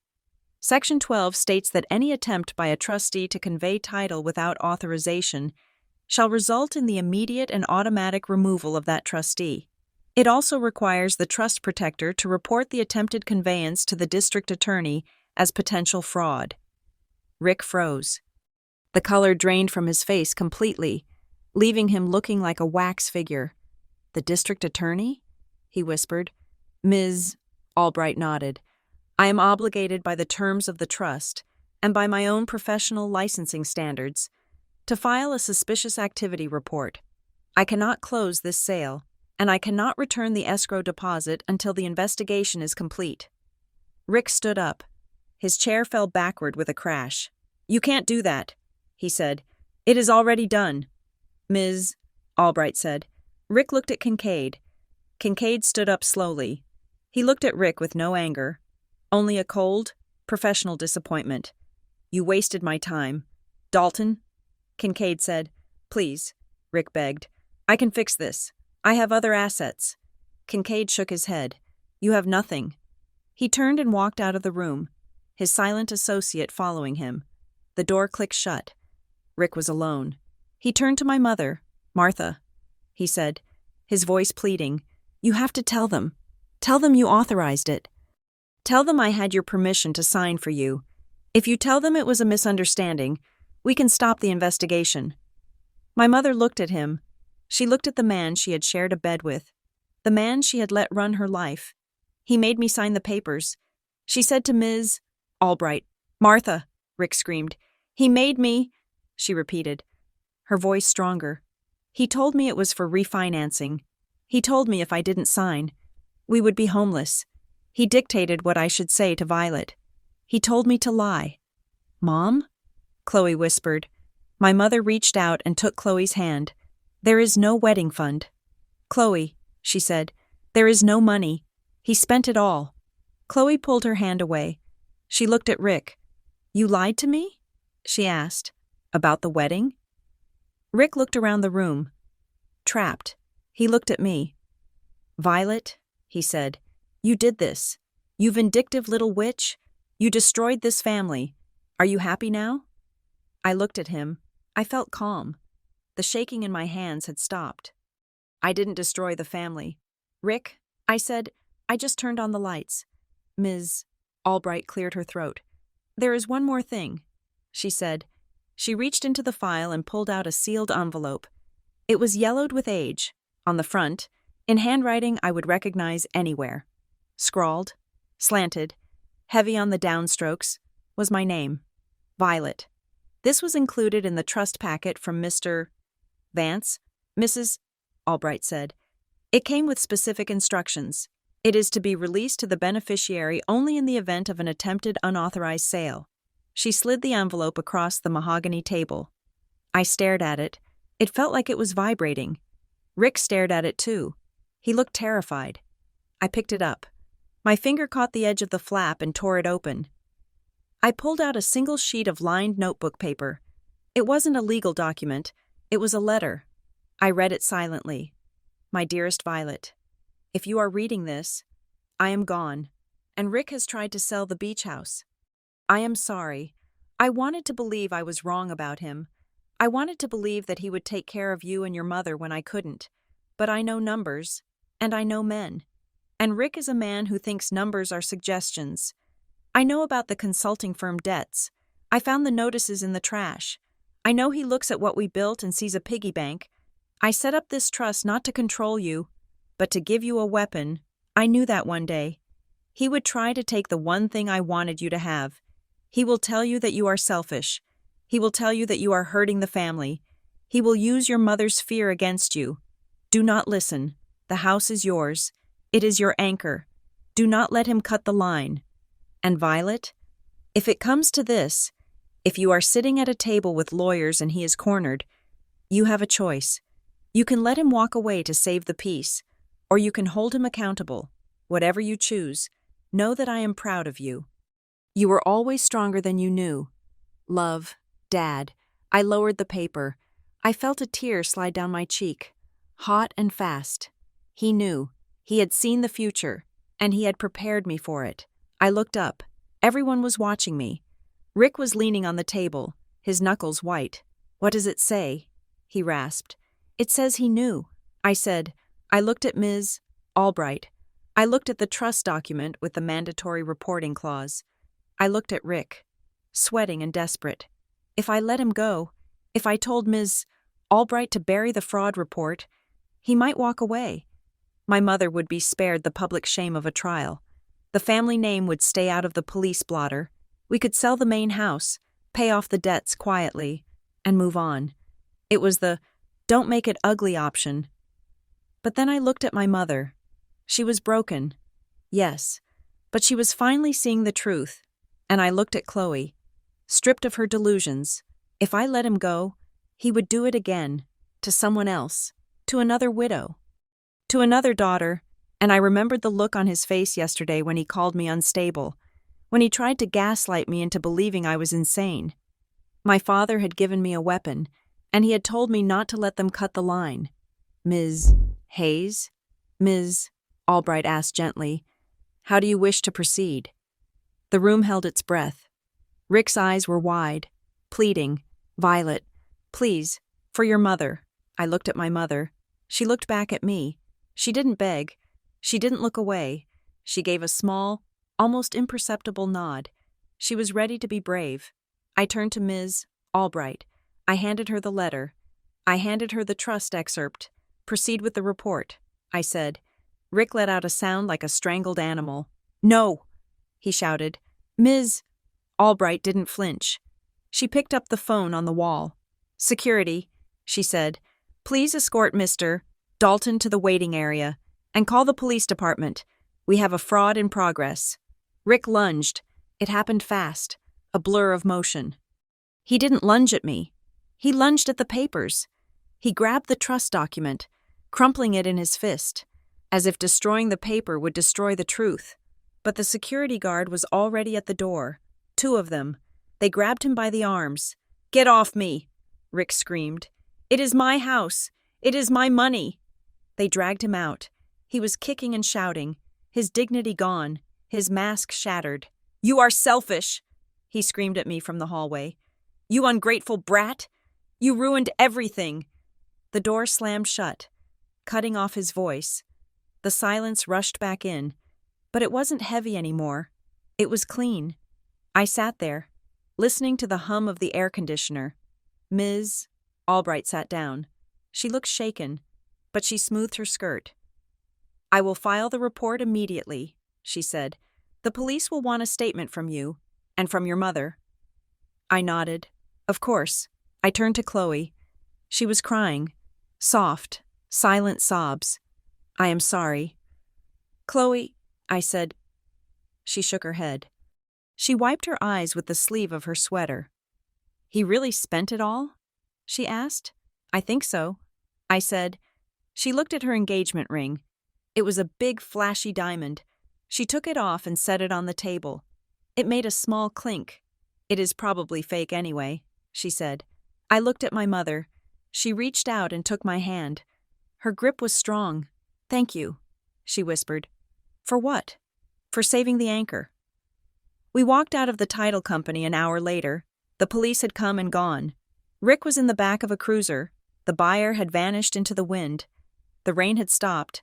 The clouds were breaking apart, revealing patches of pale, washed-out blue. I drove us to the beach house. When we got there, I walked up the steps and unlocked the door. I removed the realtor lockbox from the railing and threw it into the trash can. It landed with a satisfying thud.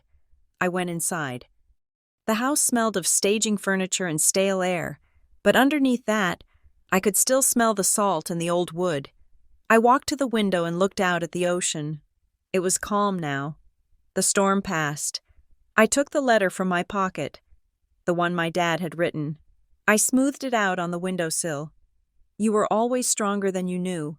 I wasn't the girl who didn't want to make it ugly anymore. I was the girl who burned the lies down so the truth could breathe. I turned back to the room.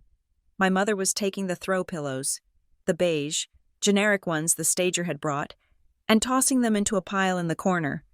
Chloe was in the kitchen, making coffee, her movements efficient and quiet. We had no money. We had a mountain of legal trouble ahead of us. We had a family that was fractured and scarred. But we had the house, and for the first time in 3 years, the house felt like it belonged to us. I walked over to the wall where the outline of my father's bookshelf used to be. "We need to paint," I said. My mother looked up. "Yellow," she said, "a warm, sandy yellow. Just like he liked it. I smiled. Yes, I said, exactly like that. Thank you for listening to this story. It was a long journey for Violet, but she finally found her voice. I would love to know, what would you have done in her position? Would you have reported Rick? Or would you have let him walk away to save the family from public shame? Please leave a comment below and tell me where you are listening from. I always enjoy seeing how far these stories travel. And if you enjoyed this series, please make sure to subscribe to Revenge Stories so you do not miss the next drama. Until next time, take care of yourselves. And remember, sometimes the strongest thing you can do is stand your ground.